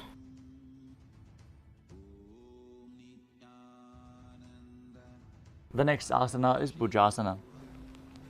From a seated position, lift both legs over top the respective shoulder. Bring your arms underneath the legs and up, interlacing your fingers around the back of your neck. Visualize yourself as a cobra as you perform the Mula Bandha. आसनं तु विज्ञेयं कक्षासनमतः परं ग्रीवासनं च परमं भुजासनमिहोच्यते. Next up is Kalyanasana. Now maintain a seated posture and raise your legs up. Bring the elbows under the knees and wrap your arms around the back. Clasp your palms, gaze to the nose, and visualize yourself as a beautiful, auspicious goddess. दो हाथ पगम नीचे आने, तिनको गोड़ा नीचे ठाने. The next asana is Sankarasana. With the left knee on the mat, place the left foot flat and sit down on the left heel. As you bring the right foot over top, stacking the knees with the right heel at the left hip. Visualize yourself as an elegant swan as you place your hands on top of opposite knees and perform the Vaishnavi Mudra, not focusing on any external objects, only focusing on the object within. Start breathing in Ujjayi Pranayama, making an ocean-like sound with your mouth. वामपादं चितेर्मूलं संयस्य धरणीतले. Now slide the left heel outside of the hip and sit down on the ground with stacked knees, hands on top. Visualize a cow in your inner space as you perform Uddiyana Bandha and Mula Bandha in Dhenukasana. अनुषागी Nagar पंचडं वृषीलिन्दगल्यम्नि. Next up is Machandrasana. Now place the right foot on top of the left thigh and the left foot on the right knee. Bring your left hand behind the back. Hold on to the right thigh as you place your right hand on the left thigh and twist your body. Gaze to your third eye. Visualize Swamiji in your space. From Machandrasana, untwist your body and lean forward and down as you hold onto the big toes in Prana Mudra. Bring your forehead to the ground. Visualize Swamiji in your inner space in Machandrasana too. प्रथम जीवण चरण जोई वामजंग परिराखे सोई.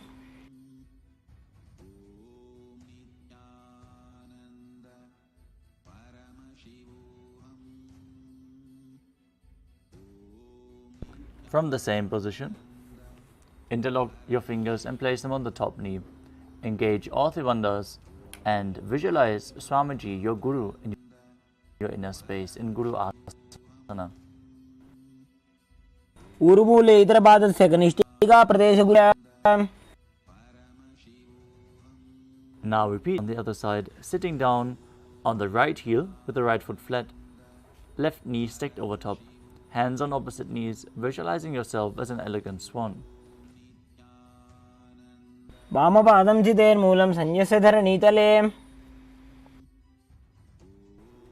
Now slide the heel on which you are sitting outside the hip and repeat Dhenukasana on the other side, visualizing a cow and engaging Uddiyana Bandha and Mula Bandha. अनुषागी नगर पंचडं वृषीलिन्दगल्यम्नि.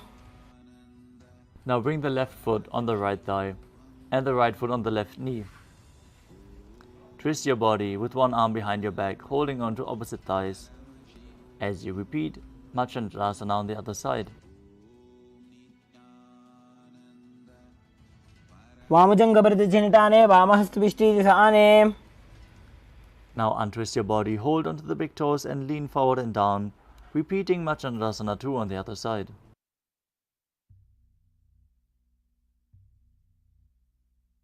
प्रथम जी मनोचरण जजोई वामजंग बरी राखे सोई.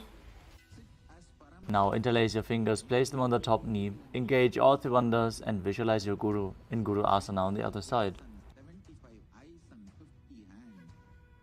ऊर्मूले इतरपादस्य कनिष्ठिका प्रदेशु गुल्फं संस्थाप्य. Next up is Parshasana. Now sit with the feet flat on the ground and pull your knees against your chest as you're holding them with opposite hands. Gaze to your third eye and press your tongue up against the palate of your mouth and Kichari Mudra as you visualize Swamiji in your inner space. पादतले भूमो निधाय जानु न्यूरसि निधाय.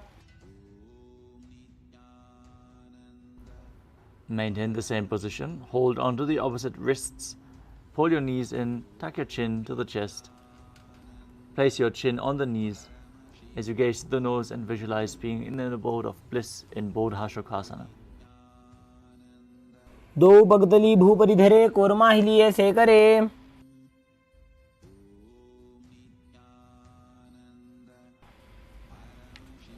Now bring your arms underneath the knees and hold onto opposite elbows.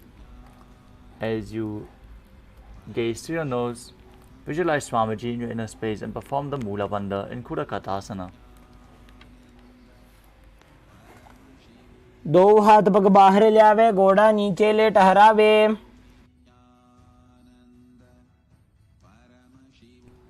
Next up is Sumati Asana. Now maintain the same hold beneath the knees. Bring your right foot over the left so the heels cross with the toes pointing up. Gaze to your nose and visualize the great sage and Maharishi Sumati in Sumati Asana. मूल द्वारी धरती परिठाने डावा पग परि दशपद आने. Next up is Dandasana. Now extend your feet out straight, arms raised straight above your head. Interlace your fingers with the wrists pointing outwards. Engage all three bandhas and gaze to your nose while visualizing Swamiji in your inner space. इदानीं गर्भिणीनां योगाभ्यासो यथा लघु.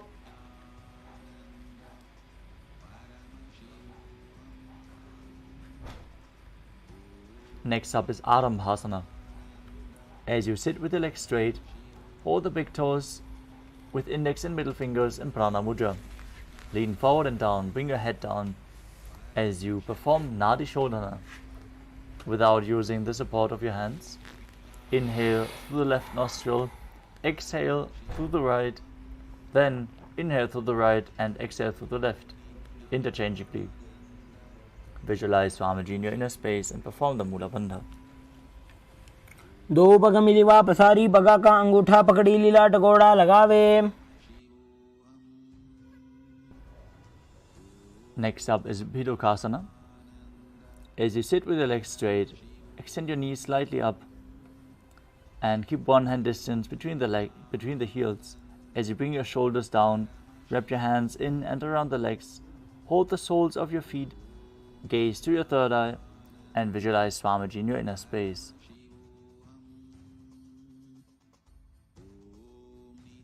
प्रथम बैसी दो पाव पसारी कछुक ऊर्ध को कोरडो डारे. Next up is Jalandhari Pavasana.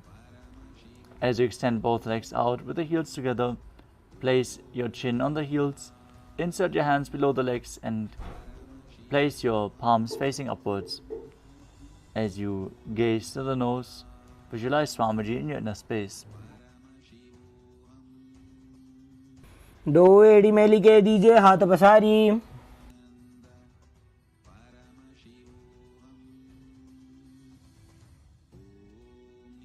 The next asana is Urdhva Paschimottanasana. As you sit with both legs extended out, lift one foot behind your neck and lean forward and down as in Paschimottanasana. As you hold onto the front foot, visualize Swamiji in your inner space and perform the Pratyahara Kumbhaka, visualizing the prana flowing up along your body in the 9 different points of your body, which are the soles of the feet, the regenerative organs, the navel, the heart, the throat, the uvula, the eyebrows, the top of your forehead, and the brahmaranda, the crown of your head. Perform the Mula Bandha as you do so.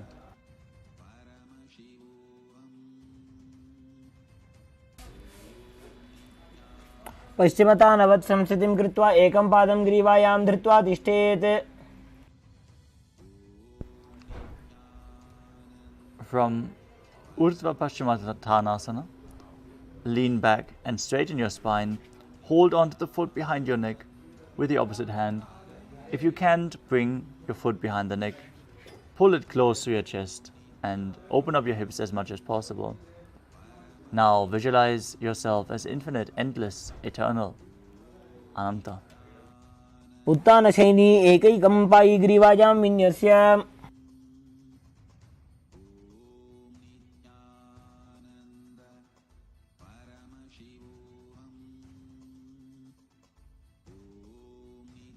From Anantasana, roll onto the side of the elbow, holding on to your hand. Feel in complete control as you gaze to your nose and perform the Mula Bandha. उत्तानशयितः एकैकं पादं ग्रीवायां कुर्वन्. Next up is Durushasana. Now lay down on your back as you bring the knees to your chest and circle the thighs and calves with your arms as you roll from left to right. Visualize Swamiji in your inner space and perform the Mula Bandha. उत्तानशयनं जानुनी हृदयवष्टम्भ.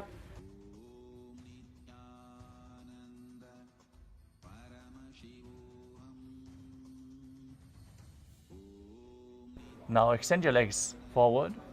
Place the other hand behind your neck as you lean forward and down, repeating Urdhva Paschimottanasana on the other side.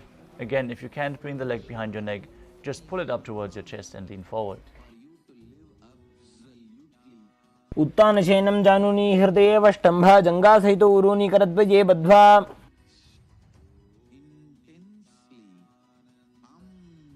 Now lean back, straighten your spine.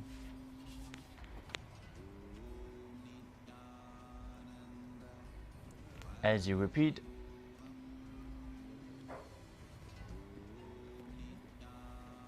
Ankushasana, Anantasana on the other side. उत्तानशयनी एकैकं पायी ग्रीवायां विन्यस्य.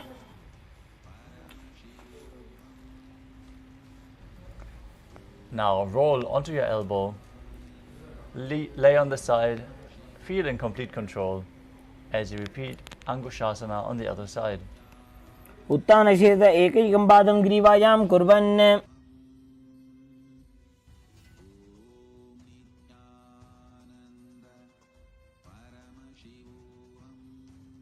The next asana is Yoga Nidasana. As you lay on your back, lift your legs one by one up behind your head. Hold your hands behind your back and gaze to the nose as you perform the Mula Bandha.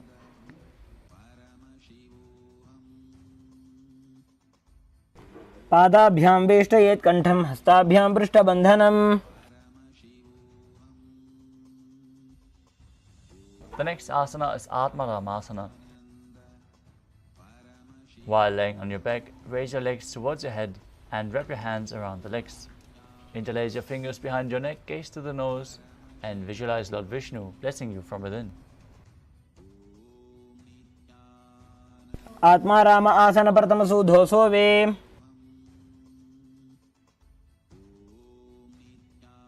The next asana is Kochikasana. Now lay on your back, knees to the chest, soles facing up.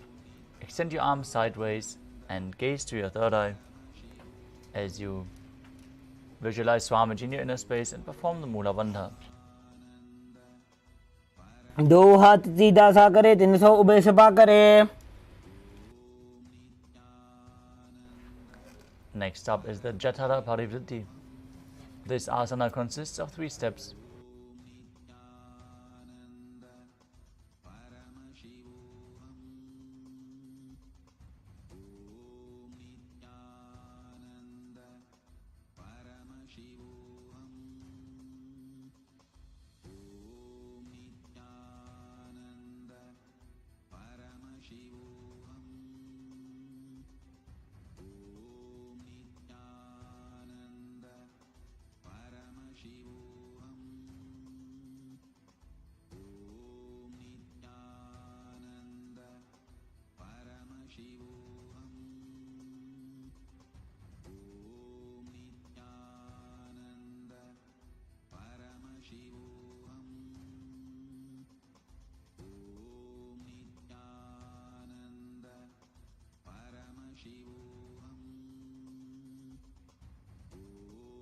Sorry for the technical glitch.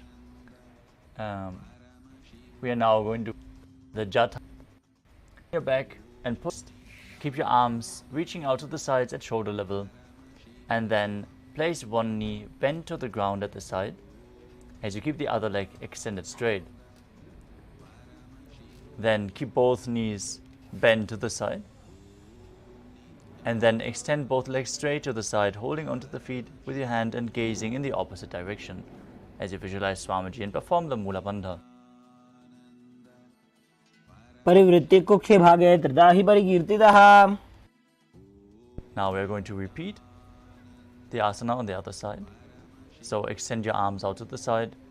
Bring the other knee bent to the ground with the opposite leg extended. Then bring both knees bent to the side. Then extend both legs to the side. Hold onto the feet and gaze away from the feet. प्रतिक्रियायुतं द्वन्द्वपीठः सर्वबलप्रदम्.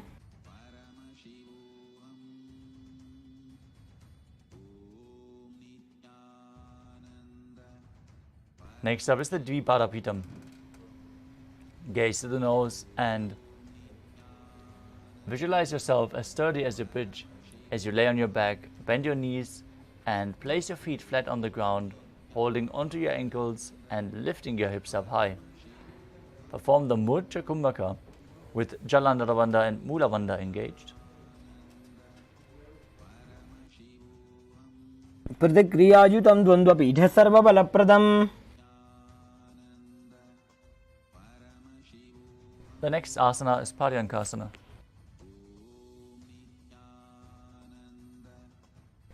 As you lay on your back, place your feet flat on the mat and bring your arms over your head, placing your hands flat on the mat as well. With the fingers pointing towards the feet, lift your entire body up off the ground and visualize yourself as sturdy as stone furniture while breathing in Sahaja Kumbhaka. उत्तानशयनं हस्ततलाभ्यां भूमिं वष्टभ्य.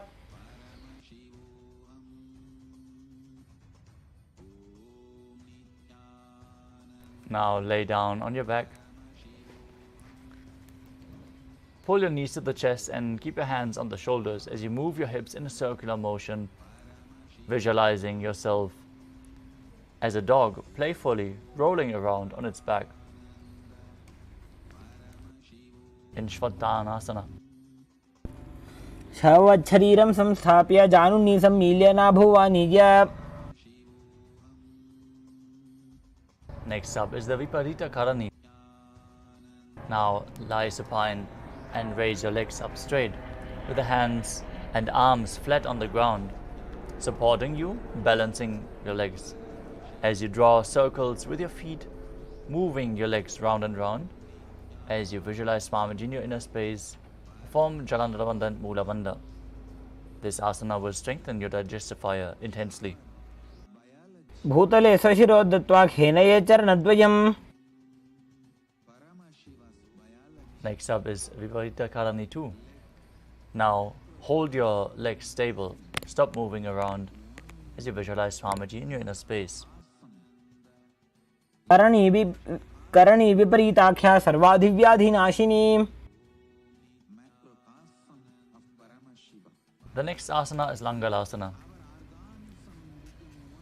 Now lay on your back, lift your hips and lift your feet over top of your head with the toes on the floor, hands stretched on the ground behind your back. Clasp your palms, rest on your neck and shoulders as you visualize yourself as a plow. ग्रीवाकण्ठेन भूमिं विष्टम्भ पादाग्रद्वयमूर्धमुन्नयेत्.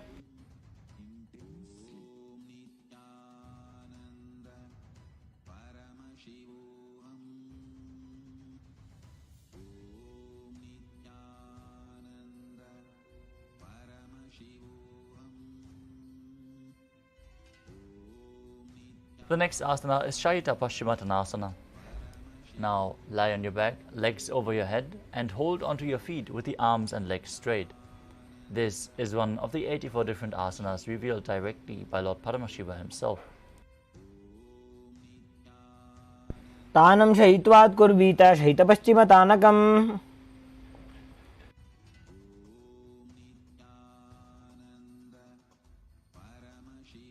Next up is Supta Konasana. From the same position, bring your hips above the shoulder level and then spread your legs out wide. Visualize Swamiji in your inner space and perform the Jalandhara and Mula Bandha.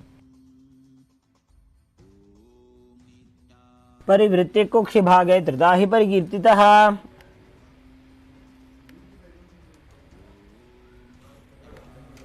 Next up is Chakrasana. From the same position, hold onto your ankles and then roll onto your back as you keep your arms and legs straight. Visualize yourself as a chakra, a wheel, as you do so. वासनस्तद्वौ पादौ कुर्यान् मस्तकतः परौ.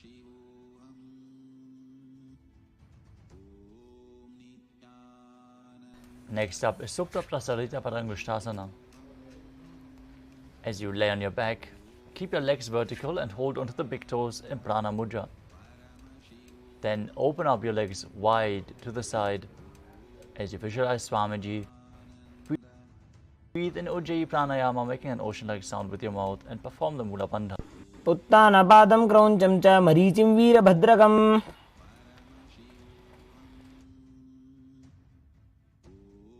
Now join your feet back together above your body. Keep your legs and arms straight in Supta Parangushtasana as you visualize Swamiji in your inner space. उत्तानपादं क्रौञ्चं च मरीचिं वीरभद्रकम्. Next up is Matsyasana. From Supta Padangushtasana, place your legs in Padmasana and then lay flat on the mat with your arms above your head, holding onto opposite shoulders, opposite elbows, as you gaze to the nose and visualize Matsya, the fish avatar of Vishnu. मुक्तपद्मासनं कृत्वा उत्तानशयनं चरेत्.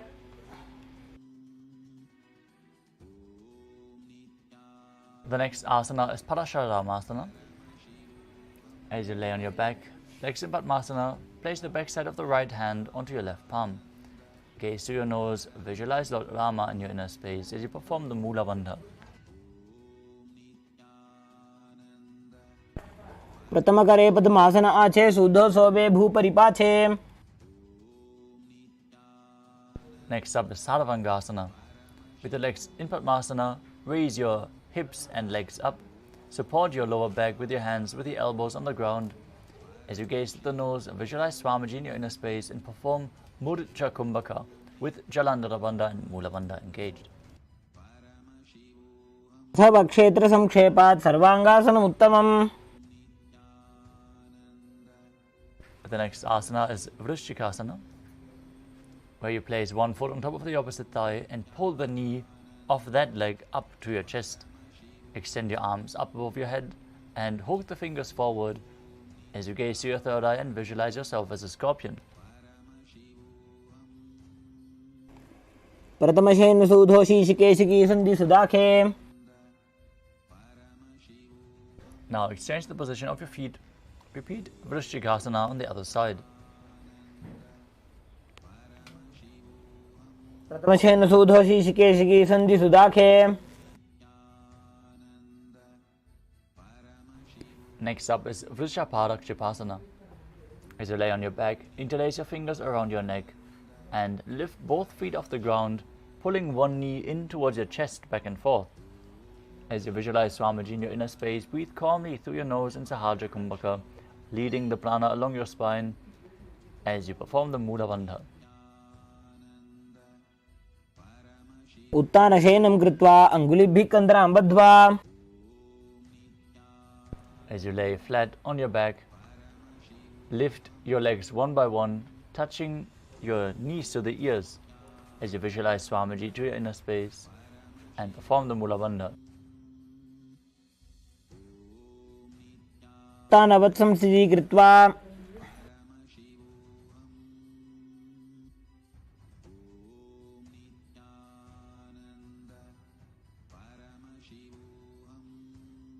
The next asana is Vrikasana. As you lay on your back, place the soles of the feet flat to the ground and then stand up and sit back down. Do this again and again while visualizing yourself as a wolf. उत्तानशयनं कृत्वा पादतलाभ्यां भूमिं धृत्वा. The next asana is Luthasana. As you lay on your back, quickly throw your legs up above your head and completely roll over. Repeat it again and again as you finish in a prone position, visualizing Swamiji in your inner space.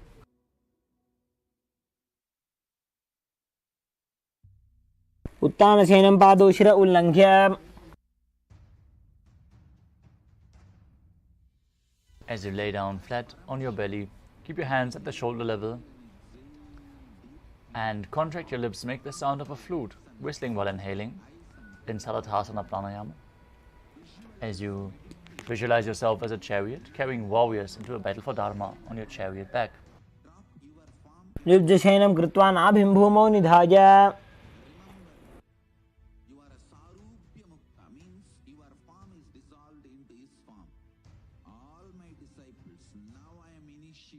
Next up is Dehalyulanganasana. Now place your palms flat on the ground and push your body up into a plank position. Then jump your feet forward and back between your arms and feel yourself transcend body and mind. तद्वयं बद्ध्वा तन्मध्यचरणद्वयम् उड्डानैव बहिरानीय. Next up is Jatyasana. Now, from a standing position, bend forward and place your hands on the mat as you walk back and forth, visualizing yourself as a wise 60-year-old elephant. सजात्यासनं वक्षे वायुपाणाय केवलम्.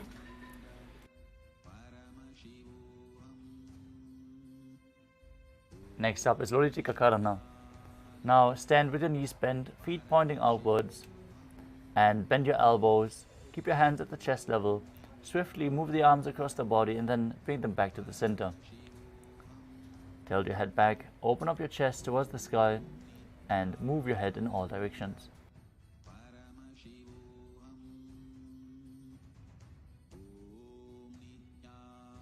The next asana is Sarapasana. As you tie your feet with a rope, stand erect like a rod and keep your arms at the side, close to your body, hands on your thighs. Visualize that your Kundalini Devi is raising, curling around and up your body as you breathe through your nose in Sahadra Kumbhaka and perform the Mula Bandha, internally chanting the Mahavakya Om Nithyananda Paramashivoham. अथ सर्पासनं वक्षे वायुपाणाय केवलम्.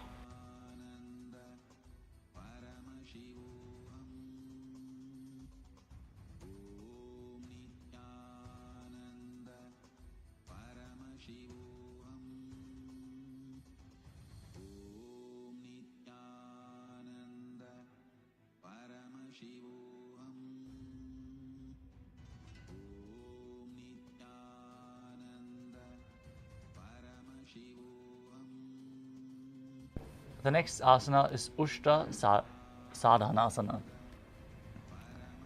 While standing, place all fingers on the mat and stand on your hands.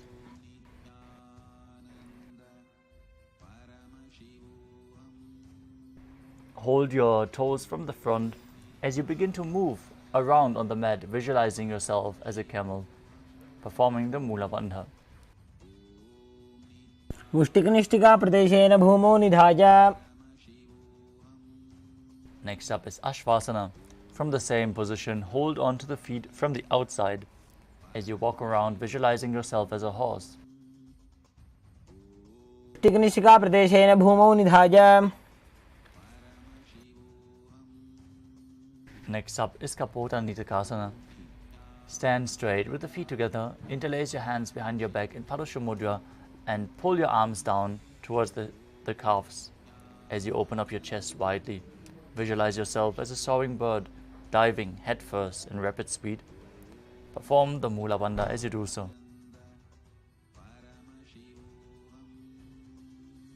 पादतले भूमौ निधाय पृष्ठभागेन हस्तौ जङ्घापर्यन्तं नीत्वा.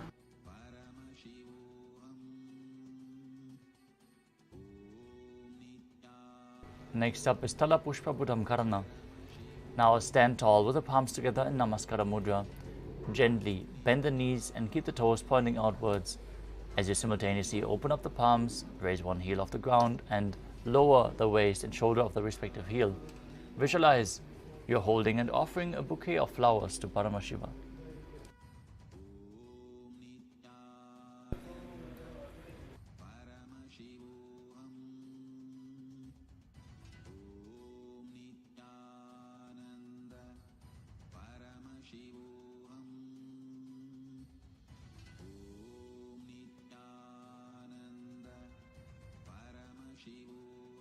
The next asana is Khadgasana.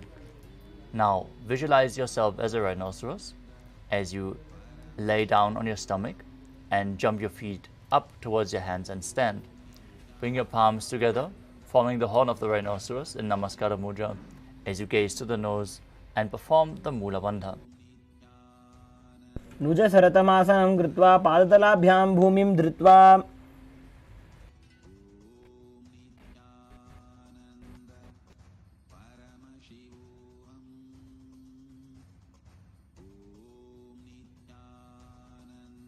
Away or as low as you can to the ground. Stand up and do this again and again. While gazing to the nose, visualize Swamiji in your inner space and perform the Mula Bandha.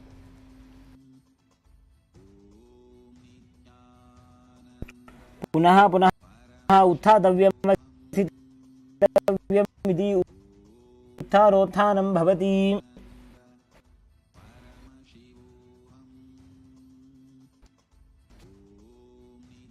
The next asana is Musalasana. Now stand up straight over your head and jump repeatedly as you visualize yourself in ace. सरलं स्थित्वा ऊर्ध्वं बाहुनमुड्डानं कृत्वा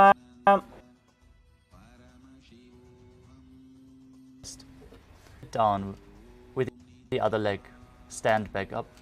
Alternate on both sides as you gaze to the nose and visualize Swamiji in your inner space. एकैकं पादतलं कुक्षौ निधाय तिष्ठेत् उच्छीर्षकं भवति. Parshvajanukarana.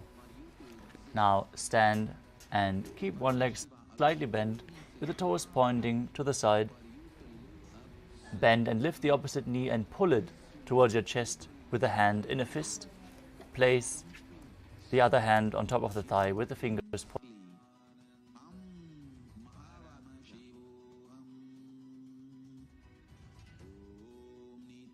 The next asana is Tandavasana. As you visualize yourself fiercely dancing as Lord Shiva, stand on one leg, the opposite leg extended forward, and lower your body down to the mat and stand back up. You can hold weights if you want to intensify this asana. एकेन पादेन स्थातव्यं ताण्डवासनं भवति. The next asana is Brahmanasana. Now place the left foot on the opposite thigh and stand erect on the mat like a rod, with the hands by the sides, visualizing yourself being blessed by Lord Brahma.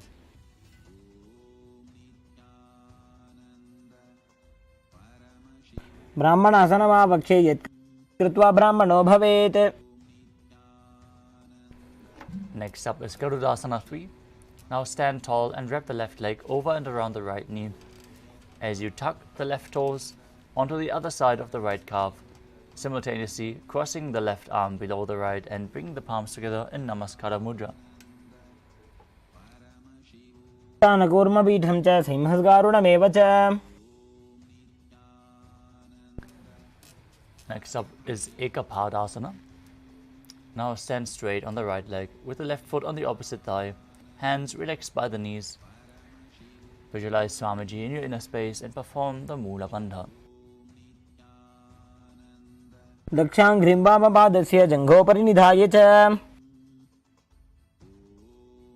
Next up is Dhruvasana, the pole star posture.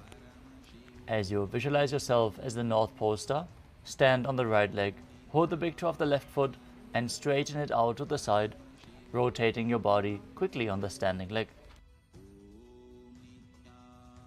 एकेन हस्तेन दण्डरूपस्य एकस्य पादस्याग्रं धृत्वा. Next up is Trivikramasana.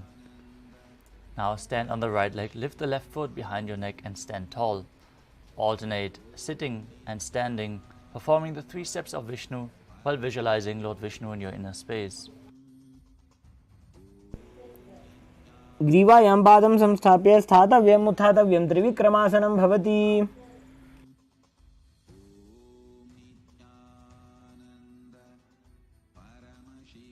Now repeat the Parshvajanukarana on the other side.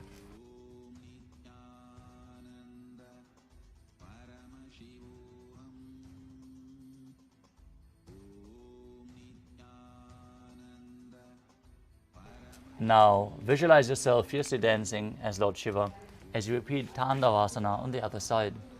एकेन पादेन स्थातव्यं ताण्डवासनं भवति.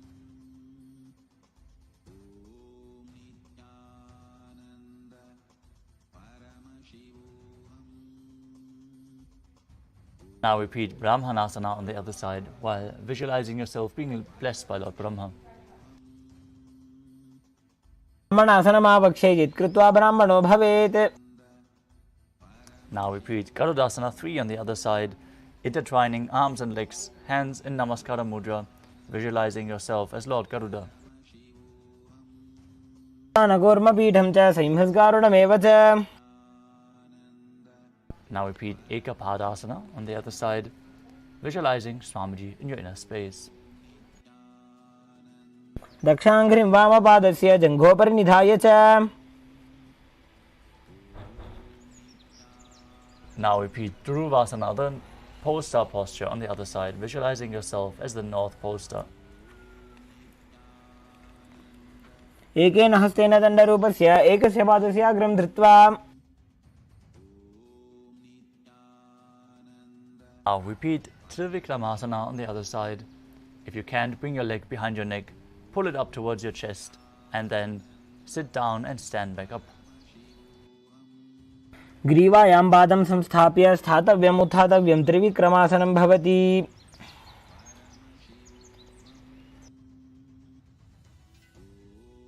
Next up is the Samanakakarana. Now stand with your feet close together, toes pointed slightly out. Keep both hands to the sides of your body. Feel the energy flowing through your body, awakened by the yoga practice.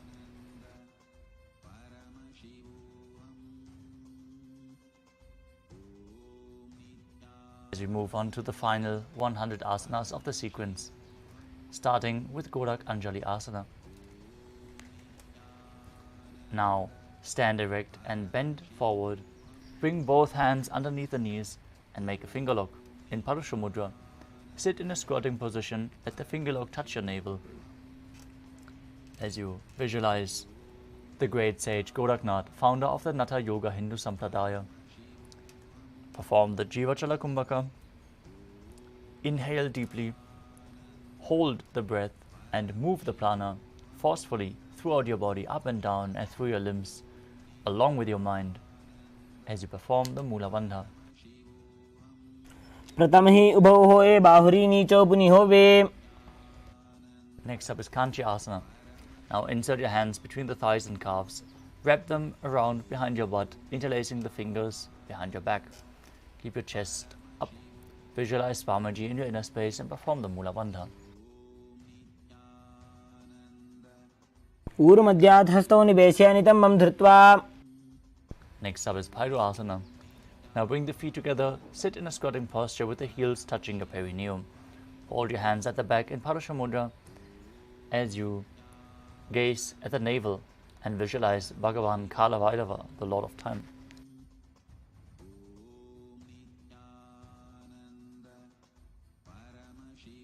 उपगा की थलिया की माहिली को और मिलाई.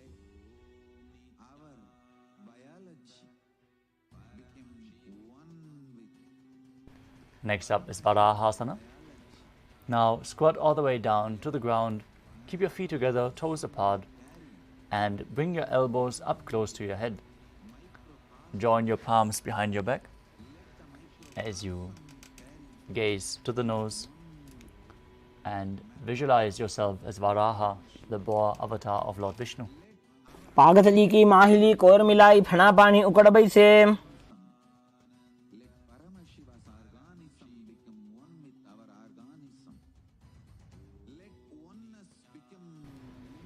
The next asana is Pripitasana. As you hold onto the big toes in Prana Mudra, raise your hips to the same level as your shoulders.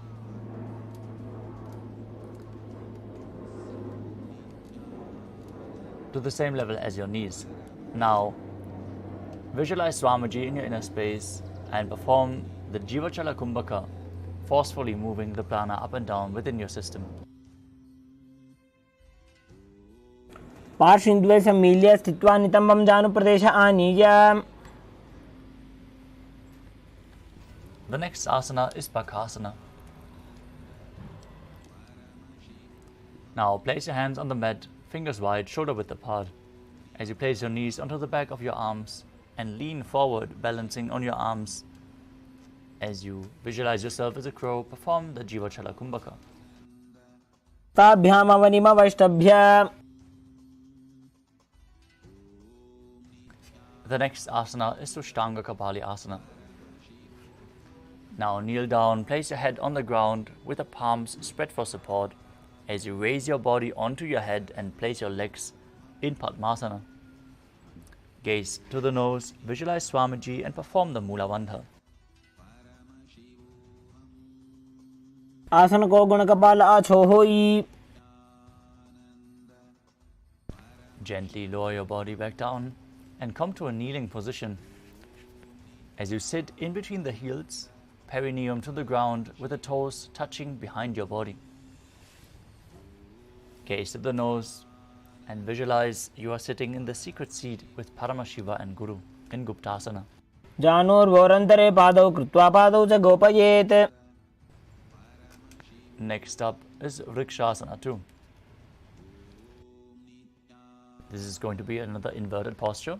So get the support of a wall, or if you have a partner by your side, they can aid you. Now place your hands on the ground, fingers wide. Lift your body up straight into a handstand as you visualize yourself as a tree with deep roots growing into the ground. This asana, when practiced, will purify all the 7 chakras. सप्तचक्रक्षालनाय vrikshasana विशेषकान्. Next up is Shibo Asana. From the handstand posture, join your hands and feet close together and gaze to your third eye as you visualize Tejas. Energy is flowing to your third eye, rejuvenating your body, bringing the divine radiance. दो पग जोड़ी माही Gulf मिलाए. Now place your hands flat on the ground, shoulder width apart as you enter a plank position and lower your body down to the mat. Then push your body back up and down again and again while visualizing yourself as a fish in Matsyasana 2. निब्जं शयनं कूर्परो पार्श्वभागाय मूर्धकृत्य. The next asana is Sarapasana 2. As you lay prone on your belly, keep your hands on the hips and lift and move your upper body from side to side. Visualize and move your body like a snake. निब्जं शयनं कृत्वा हस्तौ नितम्बं संस्थाप्य. The next asana is Niralambanasana. As you lay prone on the belly with the toes pointing back, keep your elbows on the ground in front and hold onto your face in Padma Mudra, the Lotus Mudra. As you feel self-supported and completely independent, breathing calmly through your nose in Sahaja Kumbhaka. कराभ्यां पङ्कजं कृत्वा तिष्ठेत् कूर्परयासुधीः.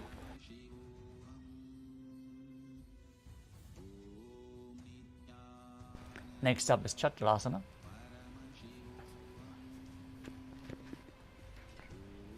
Lie on your stomach, place your hands flat on the mat in front, straighten your arms and bend the knees. Bring your feet towards your upper back and lift up your head and chest as you visualize yourself as an umbrella protecting your Guru from the sun rays. अर्ध्यासनवस्थित्वा हस्ततलाभ्यां भूमिं वष्टभ्य. Next up is Vajrasana. As you sit on the knees with the tops of the feet flat on the mat, butt on the heels, Stretch your arms out in front and place your arms and forehead on the mat in front. Gaze to the nose and visualize yourself as Vajra, the weapon of Indra, symbolizing your indestructibility. इदानीं गर्भिणीनां योगाभ्यासो यथा लघु. With your hands flat on the mat in front, push your hips up high, back into Gajasana. Then alternate striking the ground with your hands as you visualize yourself as powerful as a ram in Meshasana. गजासन संस्थितो एकैकं बाहुं भूमौ ताडयेत्.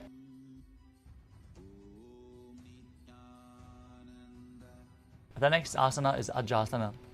From Gajasana, lift your legs into the air and slowly bring your forehead towards the ground as you visualize yourself as unborn, existing for all eternity. गजासन संस्थितो पादद्वयमन्तराळे कृत्य. Next up is Dhanantarasana.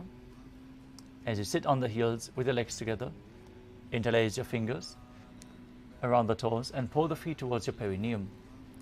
Then place your hands on top of the knees. Keep your spine straight, gaze to the nose and visualize Swamiji in your inner space as you breathe in, making an ocean-like sound in Ujjayi Pranayama. पूर्व विधि परिहाता की काकसी से उभना शरा मोड़ी. Next up is the Angamotanam.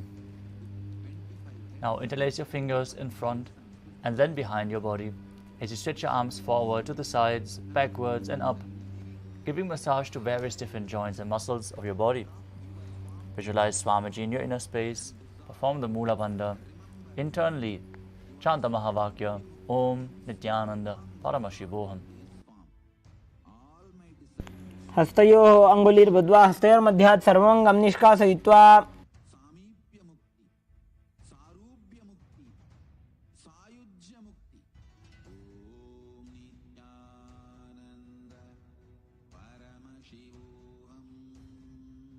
Next up is Garudasana form.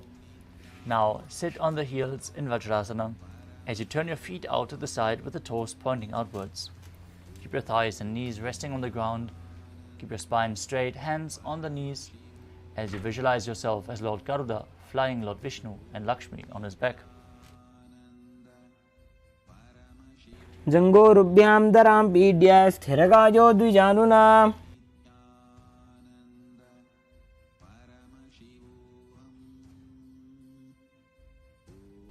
Next up is Ananda Mandirasana.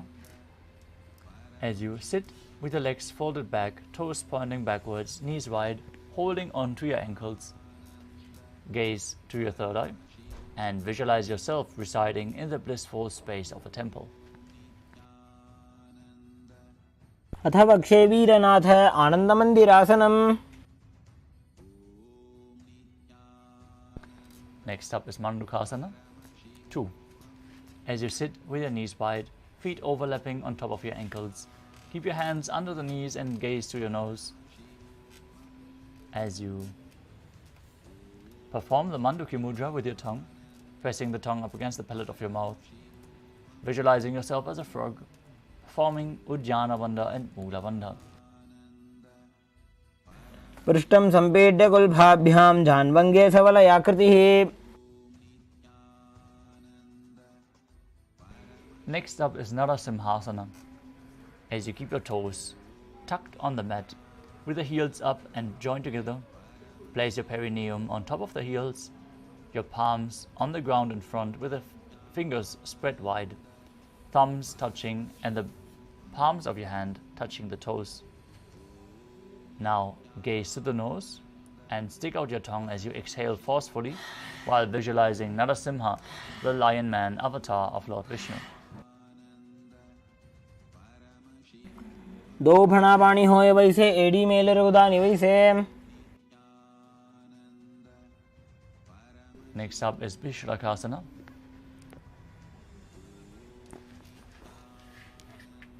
As you sit on the toes, place your perineum on top of the heels, separate your knees and place them on the ground. Make a hollow of your palms and place them over your mouth. Keep your thumbs under the teeth, close your lips, and gaze to the nose as you inhale through the right nostril and exhale through your mouth, visualizing yourself as Devi, victorious over any and all minuscule fears you might have. Dopagangi edi joyi goda phanovan punihoi.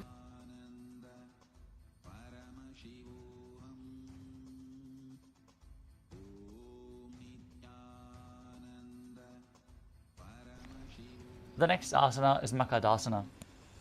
As you keep the soles of the feet together, the top of the feet on the ground, sit on the heels and bend your elbows, bringing your fingers to the armpits. Imitate as if you were a monkey scratching yourself while visualizing yourself as a playful monkey. Gaze to your third eye as you perform the Mula Bandha and make an ocean-like sound with your mouth in Ujjayi Pranayama.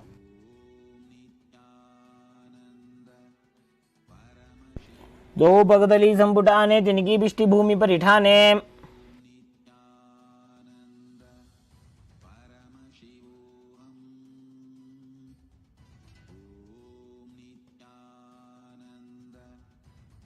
The next asana is Vajrasangarasana.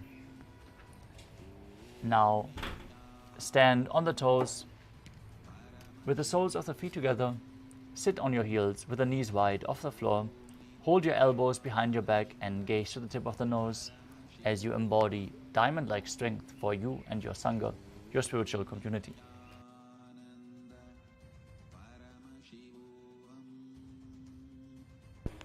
प्रथम पणा पाणी होय बैसे दो वेडी गुदानी वैसे.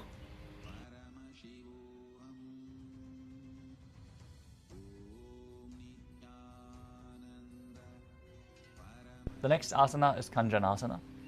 As you keep the toes down, ankles crossed behind, sit on the heels as you place your palms on the mat to the sides, gaze to the nose, and visualize perfect health beyond any and all physical or mental ailments while engaging Uddiyana Bandha and Mula Bandha. हञ्जनासनमावक्षे यत्कृत्वा सुस्थिरो भवेत्. The next asana is Kurmasana. With your toes flat, cross your feet and place your perineum onto the back of the heels. Then keep your knees wide on the floor, rest your hands on top of the knees as you gaze to the nose and visualize yourself as a turtle with a stable body and mind to live for centuries. उल्फौ च वृषणस्याधो व्युत्क्रमेण समाहितः. Next up is Yogasana. From the same position, gaze to the nose and visualize Swamiji in your inner space. गुदं नियम्य गुल्फाभ्यां व्युत्क्रमेण समाहितः. The next asana is Vijyogasana. As you stand on your knees, cross your ankles behind with the feet near the opposite knee. Hold onto your calves with the fingers inside and the thumbs outside. Gaze to your third eye as you visualize a space of eternal oneness, Advaita, with your Guru. गोड़ा वामो उभौ होई गोड़ा आड़ा राखे दोई. Next up is Ushtrasana 2. In a kneeling position, bend backwards and hold your ankles with your hands. As you keep your arms straight, push your hips forward and tilt your head back, opening up your chest as you visualize yourself as a camel.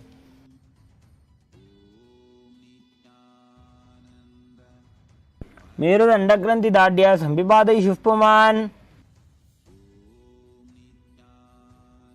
Next up is Jatyasana 2. With the heels together, hands on the soles of the feet, slowly lean back. First, bring it, then the back of your head.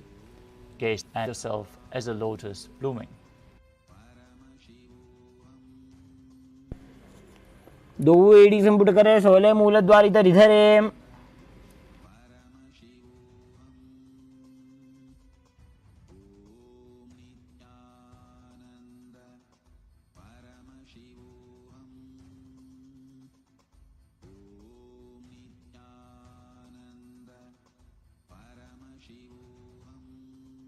Next up is Viratasana.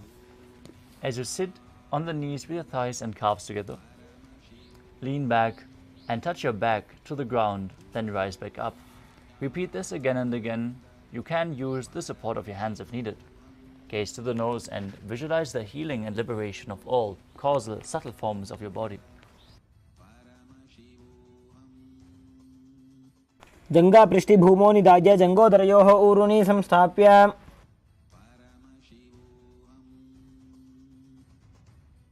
The next asana is Kapotasana. From Virattasana, raise your hips even higher. Bring your forearms on the mat and hold the back of your heels as you bring your head in between the feet. Visualize yourself as a beautiful dove as you perform the Mula Bandha. मेरुदण्डग्रन्थिदाढ्य संविपादयिषुः पुमान्. The next asana is Varasana. Now stand upright on your knees with the toes tucked. Hold your arms with opposite hands and gaze to the nose. This is the boon fulfilling posture. Receive your boon from Paramashiva. Internally chant Om Nithyananda Paramashivoham. जानुनी भूमौ संस्थाप्य हस्ताभ्यां बाहुपरस्परं धृत्वा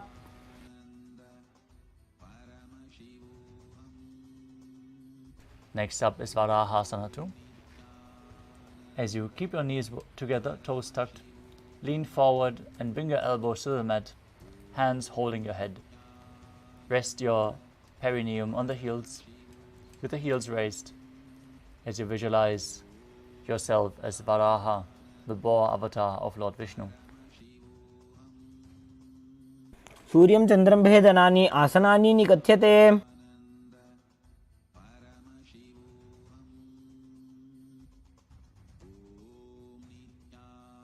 The next asana is Mundasana. Now kneel down, place your elbows on the mat, shoulder width apart.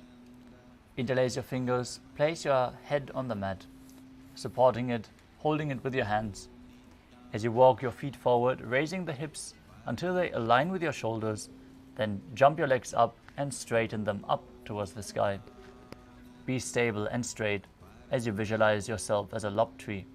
Gaze to the nose and perform the Mula Bandha in Mundasana. अधो मुण्डासनं पक्षे सर्वेषां प्राणिनां सुखम्.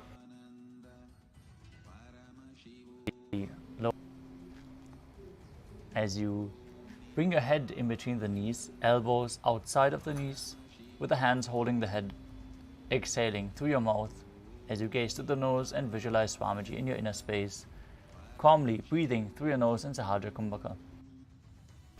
प्रथम पगदली समठारावे कोरमाहिल्युभे मिलावे. Next up is Viparita Shalabhasana. Lay down on your belly with the arms extended straight out. Hold weights if you want to intensify this asana as you lift your thighs, arms and chest all the way up off the ground as you visualize yourself as a locust.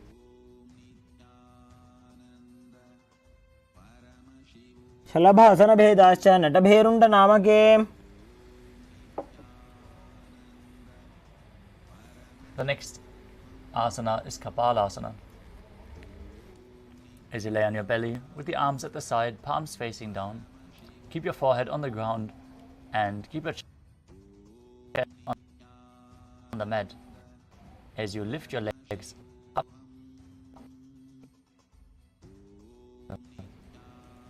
Visualize a skull representing the mind with purified thoughts and the strong will to attain.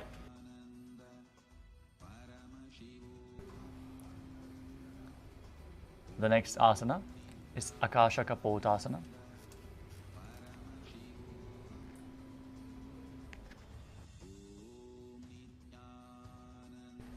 Now lie on your stomach, hands by the sides, as you lift your legs up over your head and feet on the mat in front of your head. Keep your palms flat on the mat behind as you visualize yourself as a free and open dove. The next asana is Urdhva Mukha. As you lay on your stomach, hands by the sides, as you lift your legs up over your head and feet on the mat in front of your head. Keep your palms flat on the mat behind as you visualize yourself as a free and open dove. As you visualize yourself as a free and open dove.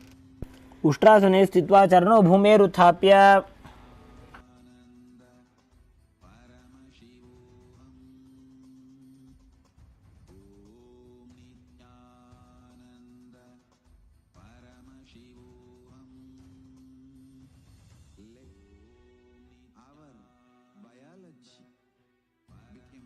The next asana is Chatakasana.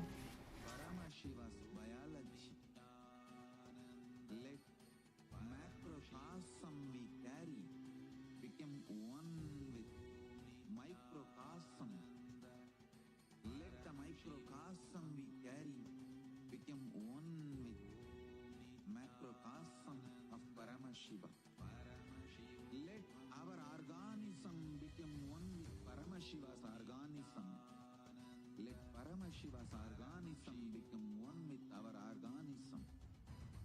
Let oneness become living strategy, living experience of all of us. Amda Mahavagya. As you sit on the knees down, so your navel touch, keep your hands flat on the mat, forearms on the ground. Please visualize yourself as a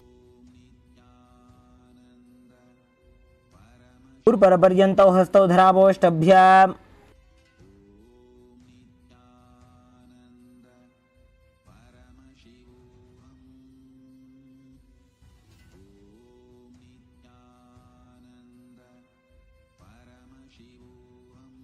The next asana is Vrishchikasana 2.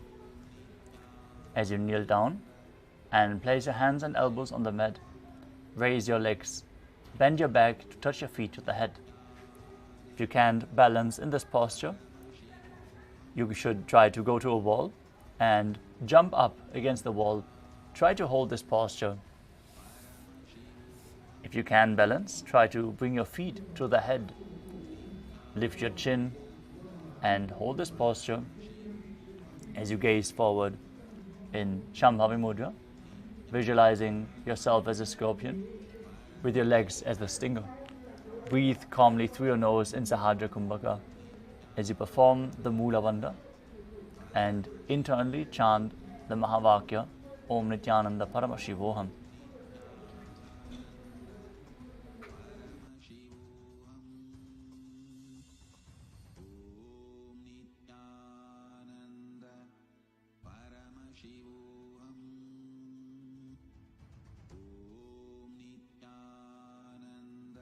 पार्श्वे धृत्वा स्वशीर्षे चिबुकं विधार्यको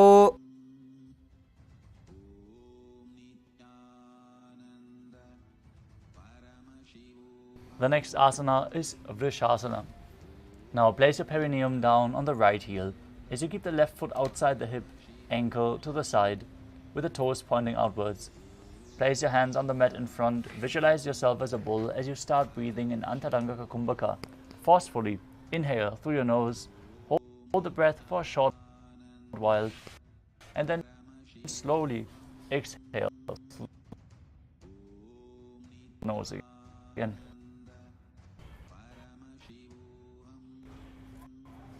याम्यगुल्भे पादमूले वामभागे पदेतरम्. Next up is Lolasana. From a kneeling position, foot over top of the right as you balance above the mat, visualizing Swamiji in your inner space. लोलासनं सदा कुर्यात् वायुलोलापघातनात्. From Lolasana, bring your perineum straight on the other heel as you repeat Vrishasana on the other side, visualizing yourself as a bull. याम्यगुल्भे पादमूले वामभागे पदेतरम्. Next up is Balagunasana. Now place the toes of the left foot on the ground and sit on the heel. Give the right foot flat in front with the knee towards the chest, hands on the respective knees. Visualize Balagunahai, one of the 84 siddhas in your inner space. आसन को गुण जल विकार जाई. Next up is Grahasana. Now squat with the feet flat on the mat. Bring your elbows under the thighs and wrap the hands around the shins. Hold onto the ankles from the outside while visualizing yourself as the entire planet. पादतले भूमौ संस्थाप्य जानुमध्यकूर्परौ स्थाप्य. Now repeat Balagunasana sit on the other heel, hands on the knees, visualize Balagunahai. आसन को गुण जल विकार जाई. Next up is Utkatasana. Hold weights if you want to intensify this asana. Now squat on the toes with the heels up, knees off the mat, perineum on the heels, hands on the respective knees. Keep your spine straight. Visualize Swamiji in your inner space. युजास पिजोसीयत ऊर्वजात तलद्वयोपरि. Next up is Vajrasangarasana. Pose with the soles of the feet together behind as you keep your knees wide off the ground. Hold your elbows behind your back and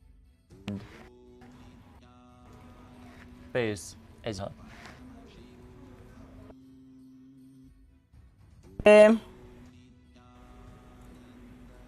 Next up is Anilasana. Now squat with the feet hip width apart, hands under the soles of the feet from the inside, down, and stand on the hands as you keep your arms straight, elbows at the navel, gaze through your nose, and visualize you're able to consume and live off of air alone. दो हाथ भूमि पर उठाने, कहनी जाड़ी ना भिलक आने.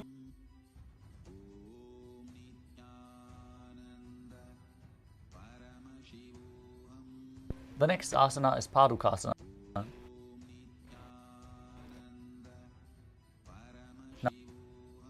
Now place the back of your hands on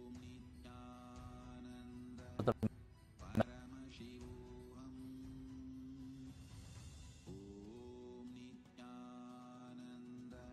With the fingers facing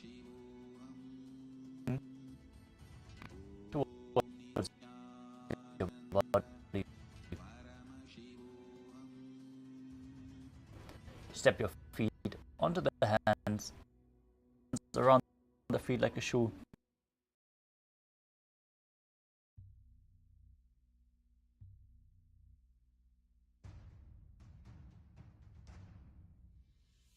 Sit as Paramashiva. Inhale and exhale deeply with 25 heads and 75 eyes and 50 hands. Visualize. Start walking around as you visualize yourself wearing padukas, walking across India. Drop your palm into his palm. हस्ततलयोः पादतले कृत्वा तिष्ठेत गच्छेत पादुकासनं भवति. Next up is Kukutodanasana. Now place your palms on the mat, raise both feet upwards into the air and let them fall back down. Repeat this again and again as you visualize yourself as a rooster. Spread your feet, place one palm down on the mat with the arms straight. Bring the opposite hand to the head, be stable and visualize Swami space. क्षेमासनमुत्तमम्.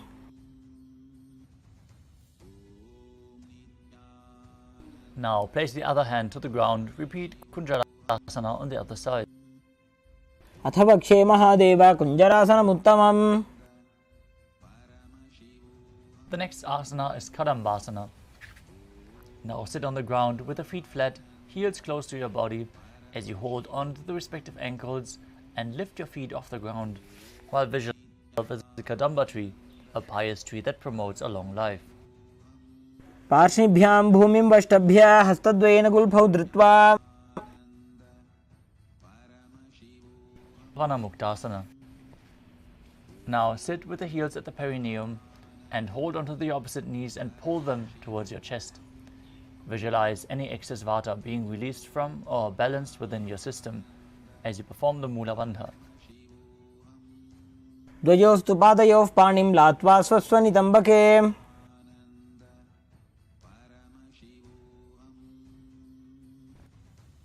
The next asana is Chakrasana.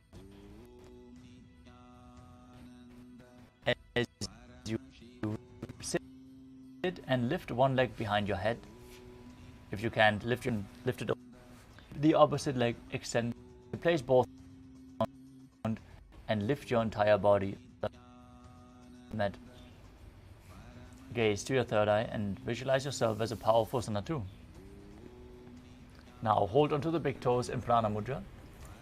As you keep one leg straight and the other one pulled, visualize yourself as a bow as you perform the Mula Bandha. पादाङ्गुष्ठौ तु पाणिभ्यां गृहीत्वा श्रवणावधि.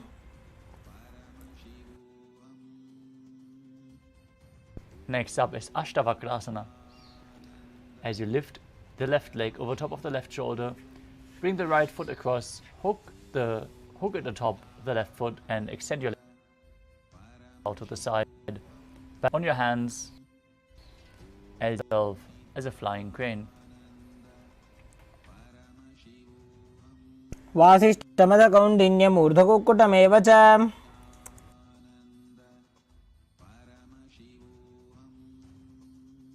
Next up is Pranasana. As you place the right foot, bring the left foot flat on the ground. Press the right knee down as you bring the left shoulder underneath the raised leg with a hand flat on the mat. Gaze to your third eye and visualize you're immortal, able to exist solely from prana. एतत् प्रभेदं वक्ष्यामि करोति यस्य चामरः.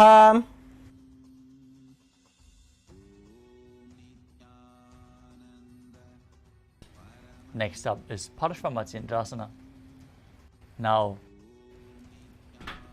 place one heel at the opposite hip, step the other leg over top of the knee, twist your body, bring the arm underneath the raised leg and hold your hands behind your back. Gaze to your third eye and visualize the master of Hatha Yoga. वामोरुमूलार्पितदक्षपादो जान्वो बहिर्वेष्टितदक्षदोष्णा.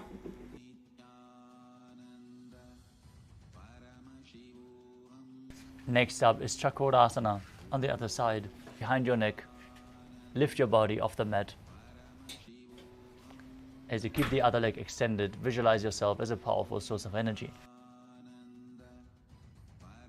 पूर्वतानं चतुष्पादपीठं वज्रासनं तथा. Next up is Sanurasana 2. On the other side, hold on to the big toes of the respective feet. Pull one foot towards your ear and keep the other leg extended. Visualize yourself as a bow as you perform the Mula Bandha.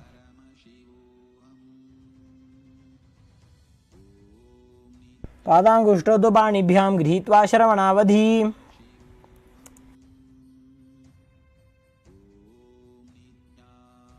Next up is Ashtavakrasana on the other side. Now bring the other foot over top of the shoulder, hook the opposite leg atop, and extend the legs to the side as you balance mid-air, visualizing yourself as a flying crane. वासिष्ठमथ कौण्डिन्यमूर्धकुक्कुटमेव च. Now repeat Pranasana on the other side, over top of the opposite leg, knee down to the ground, shoulder underneath the raised leg, visualizing yourself as immortal and able to exist from prana. एतत् प्रभेदं वक्ष्यामि करोति यस्य चामरः. Now repeat Parashvamatsyendrasana on the other side. One heel at the other foot over top, knee raised, hands interlocked behind your back. Visualizing Sage Matsyendranath as you gaze to your third eye. वामोरुमूलार्पितदक्षपादो जान्वो बहिर्वेष्टितदक्षदोष्णा. The next asana is Ardha Paschimottanasana. As you keep one leg straight, press your perineum with the other heel, lean down and hold onto the front foot with both hands. As you perform the Mula Bandha, visualize Swamiji and perform the Jiva Chala Kumbhaka, moving the retained prana up and down within your system. एकं पादं प्रसार्य एकं पादस्य पार्श्वना Seoni सम्पीड्य. Next up is Kraunchasana. Now place your left ankle outside of the hip and hold the sole of the right foot as you lift the leg up towards your forehead, keeping the knees straight. Gaze to your nose and visualize yourself as a crane as you perform the Mula Bandha. वासिष्ठमथ कौण्डिन्यमूर्धकुक्कुटमेव च Now repeat Ardha Paschimottanasana on the other side. एकं पादं प्रसार्य एकं पादस्य पार्श्वनासीविनी सम्पीड्य. Now bring the other foot outside of the hip as you repeat Kraunchasana on the other side. वासिष्ठमथ कौण्डिन्यमूर्धकुक्कुटमेव च.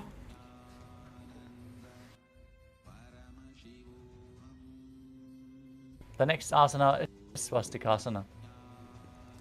Now sit with the soles between the thighs and calves. Keep your spine straight. Rest your palms on top of the knees as you gaze to the nose and embody peace, well-being, good fortune and prosperity. Visualize a swastika. Perform the Mula Bandha. जानुर्वोरन्तरे सम्यक् कृत्वा पादतले उभे. On top of the Kesam, Jalandhara Bandha and Mula Bandha as you visualize the great sage Gorakhnath, founder of the Natha Yoga Hindu Sampradaya in Gorakshasana. जानुर्वोरन्तरे पादौ तानो व्यक्तसंस्थितौ. Next up is Bhagasana 2. As you bring the left heel to the perineum and the right foot on top of the left thigh, visualize Swamiji and meditate on Arihanta, the enlightened one. As you gaze to your third eye, perform the Mula Bandha and then enter Shanmukhi Mudra. Exhale fully as you close your eyes with the index fingers, nose with the middle fingers, mouth with ring and little fingers, and your ears with the thumbs. वामपार्श्वमुखं संस्थाप्य.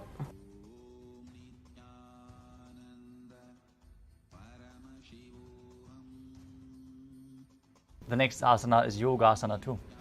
As you place your feet on top of the opposite knees, place your hands on the ground beside you with the palms facing up. Keep your spine straight, gaze to the nose and visualize Swamiji in your inner space as you roll up your tongue and stick it out, keeping your mouth in the shape of the beak of a crow, inhaling through the rolled up tongue in Kaka Chanchu Kumbhaka. Exhale through your nose.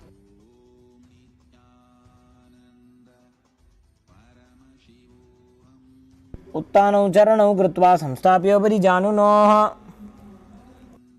Next up is Urdhva Kukutasana. Now rotate your hands, place your palms on the ground and raise your body off the mat.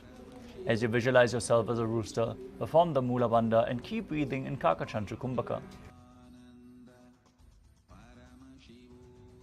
वासिष्ठमथ कौण्डिन्यमूर्धकुक्कुटमेव च. Next up is Siddha Haratali Asana. From Padmasana, insert both hands through the knees and place them on the mat. Don't lift your body off the mat. Stay seated on the mat. Gaze to the nose. Visualize Swamiji in your inner space. Keep breathing in Kakachantra Kumbhaka. प्रथम पद्मासन को करे हस्तदो वो गोड़ासन दिधरे. Now from Siddha Haratali Asana, push your hands into the mat, raise your body up in Hamsasana, gazing to the nose and visualizing yourself as an elegant swan. Kukkutasana स्थित्वा स्कंदपर्यन्तं ऊरोनि नीत्वा. The next asana is Karmukasana. From Padmasana, place your hands between the thighs and calves and lean forward as you push your hands behind your back. Place your forehead on the mat and hold your hands in Parashu Mudra as you visualize yourself as Pinaka, Lord Shiva's bow.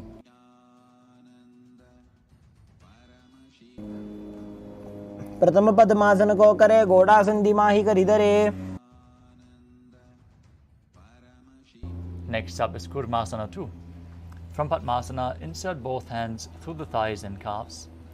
Bend your elbows and hold onto the respective shoulders with your hands. As you visualize yourself as a turtle, having a stable body and mind to live for hundreds of years.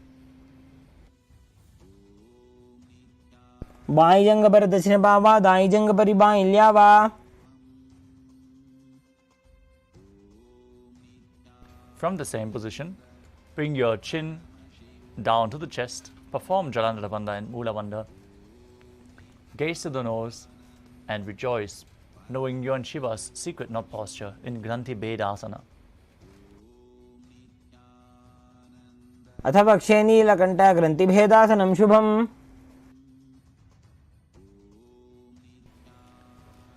As you enter the same position, with the hands between the thighs and calves, holding on to the opposite shoulders, roll onto your back, and embody a turtle laying on its back in Uttana Kurmasana. Gaze to the nose. Breathe in Kakachandra Kumbhaka.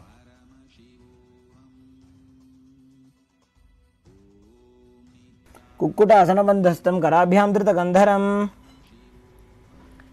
Now come back up, sit in Padmasana, and place both hands through the gap of the thighs and calves. Place one palm flat on the mat, hold onto the wrist of the hand, and raise your body off the mat, balancing on one hand. As you visualize yourself as a rooster in Pangu Kukkutasana. कुक्कुटासने स्थित्वा एकेन हस्तेन अन्यस्य निबन्धं धृत्वा. Now place the other hand on the mat, hold onto the wrist, lift your body up, repeat Pangu Kukkutasana on the other side.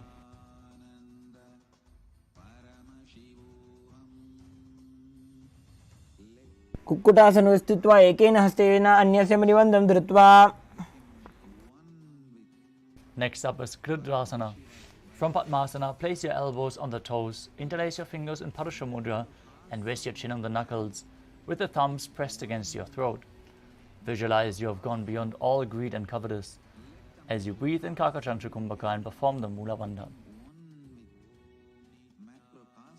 जानोर्भोरन्तरे पादौ उत्तानो व्यक्तसंस्थितौ. Next up is Padmasana 3. Now maintain Padmasana and hold one hand over the other with the palms facing upwards. Gaze to the nose and visualize Swamiji as you engage all three bandhas. उत्तानौ चरणौ विधाय विधिवत् शक्तिस्थितौ योगिरात्. Next up is Padmasana 4. Now place your hands on the knees. Engage the Mula Bandha. Gaze to the nose in Shambhavi Mudra, eyes open wide, without focusing any external objects. Unblinking, visualize Paramashiva in your inner space. Internally chant the Mahavakya, Om Nithyananda Paramashivoham. एतत् पद्मासनं कुर्यात् प्राणवायु प्रसिद्धये. Next up is Karmukasana 2. Keep the left hand on the knee and hook the right hand, index and middle finger around the big toe. Pull the elbow back as if you're pulling a bowstring. Move the big toe round and round. While visualizing yourself as Pinaka, Lord Shiva's bow, repeat the movement on the other side in Karmukasana 2. अथान्यासनमावक्षे योगपूरकरक्षणात्. Next up is Karmukasana 3. Now cross your hands behind your back and hold onto the big toes of the feet in Prana Mudra. Gaze to the nose. Engage all three bandhas as you visualize yourself as Lord Shiva's bow in Karmukasana 3.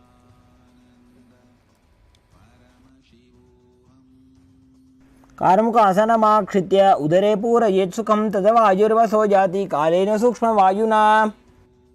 From the same position, lift your chest up, gaze to your third eye, and visualize yourself as the action of Paramashiva's third eye, destroying anything you come across. In Dridhasana. पूर्वभ्यामुपरि स्थाप्य पादयुग्मं प्रयत्नतः. Next up is Nagrasana. From Dridhasana, roll onto your back, lay on the crossed arms behind you as you keep holding onto the big toes if you can. Gaze to the nose and visualize yourself as a snake as you breathe calmly through your nose in Sahajra Kumbhaka.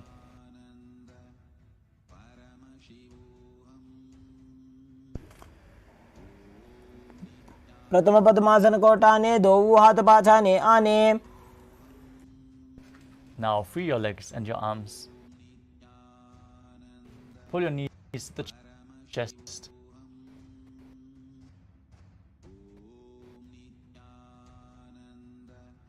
Interlace your fingers and pull them close.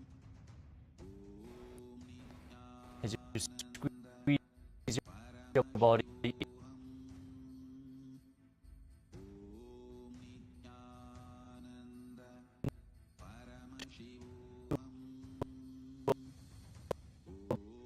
ball in Kandukasana.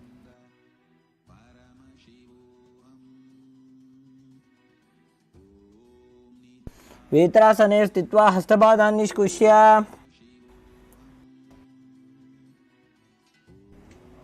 प्रथमे सूधो San करावे घोड़ा ऊभा राशि मिलावे. Now bring your hands down underneath the heels with the palms facing up. Raise your hips off the ground. Perform Jalandhara Bandha and Mula Bandha as you breathe in Mocha Kumbhaka, keeping the Jalandhara Bandha engaged as you exhale. As you visualize yourself as a in Malakata Pita.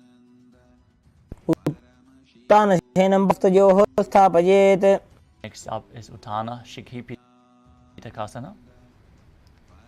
Keep breathing in Mudra Kumbhaka as you bring your hands to the hips and push your hips up with your elbows buried, legs straight, toes pointing, and in a space. If performed before having any meal will bring immense strength to your legs. जंघोरुबलहीनश्चेत् उत्तानशिखि पीठकम्.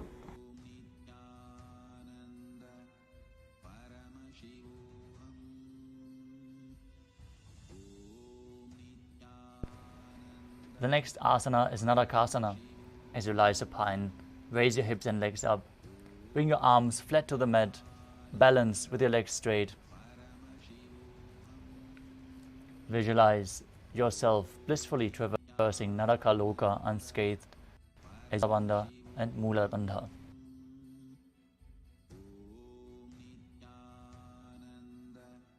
ग्रीवा कंठेन भूमिं विष्टम्भ पादाग्रद्वयेत नरकासनं भवति. Now bring your hands to the lower back, elbows on the mat, supporting your hips as you keep your legs straight and slowly lower and angle your legs. Core and visual boat samsara. नौकावत् स्थित्वात् ऊर्ध्वं पादाग्रद्वयं नयेत्. Back to the mat. Keep your legs be straight as a flagpole as you visualize yourself as the Kailasa flag, respected across all nations in Dvajasana. तिर्यन् नौकावते ग्रीवा पृष्ठगोर्परैः भूमिं वष्टभ्य. Now lower your body flat to the mat as we enter the final asana of the sequence. Once more, pull the Kundalini Shakti up along your spine from the Muladhara to the Sahasrara. Forcefully pull it up in Shakti Chalan Mudra. Relax, unclutch from any movement of the body and mind. As you visualize your body is dead, is liberating you. Internally chant the Mahavakya Nithyananda Paramashivoham in Vriddhasana. Visualize, meditate, connect with him. He is a living, alive.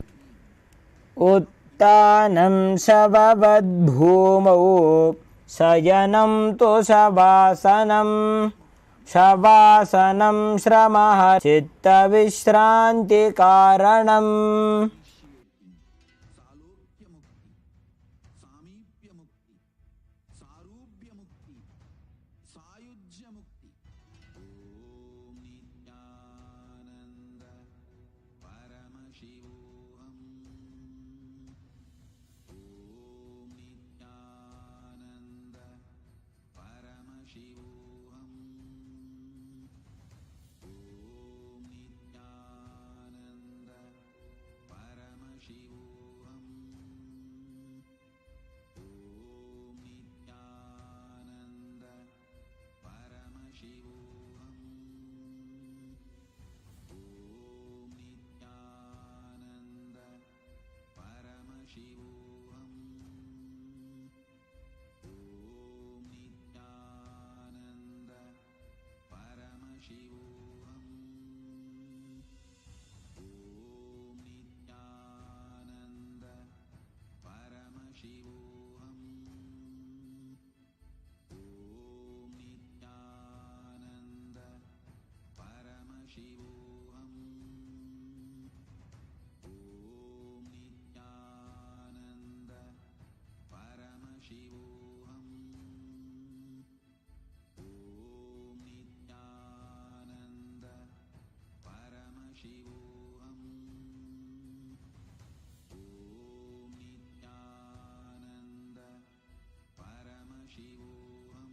slowly to your physical body. Start to wiggle your fingers and toes, your wrists and your ankles, your elbows and your knees.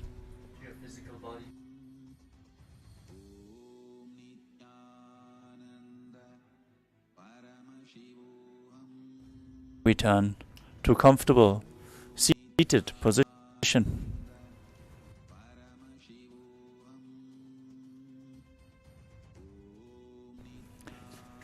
Congratulations for completing the Dvitiya Vinyasa Krama, all 308 asanas. With this, we are going to conclude today's Nithyananda Yoga session, but we are going to straight move on for manifestation. So stay, manifest the powers of Paramashiva now with awakened Kundalini Shakti from the yoga practice. Let the energy set by manifesting the powers of Paramashiva. So sit straight with your head, neck and spine, hands in Namaskara Mudra and front. Close your eyes, take a deep breath. Visualize Swamiji in your inner space as we chant the Purna Mantra. Om Purnamadah Purnamidam Purnat Purnamudachyate Purnasya Purnamadaya Purnamevavashishyate Om Shanti Shanti Shanti Harihi Om Tat Sat Sarvam Bhagavat Sri Nithyananda Paramashivam Padukarpanamastu Om Nityam. Thank you.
First thing I want to tell you, third eye can be opened. Second thing I want to tell you, for the sake of God, please open it. Third thing I want to tell you, do not believe the fellows who say it cannot be opened or it should not be opened. Third eye has a capacity to make anything you want as reality. Taste the first breakthrough, conscious breakthrough guaranteed. It is all about opening your third eye, giving you first conscious breakthrough.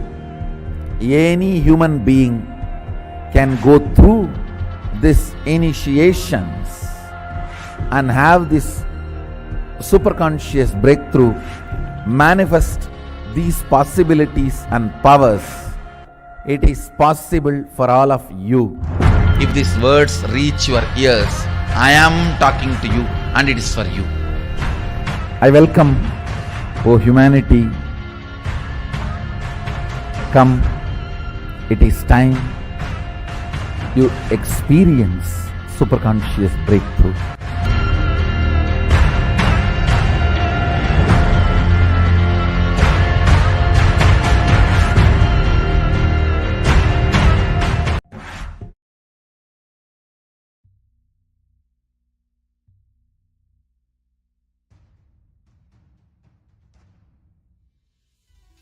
As Paramashiva, inhale and exhale deeply with 25 heads and 75 eyes and 50 hands. Visualize, meditate, connect with him. He is a living, alive being. Drop your form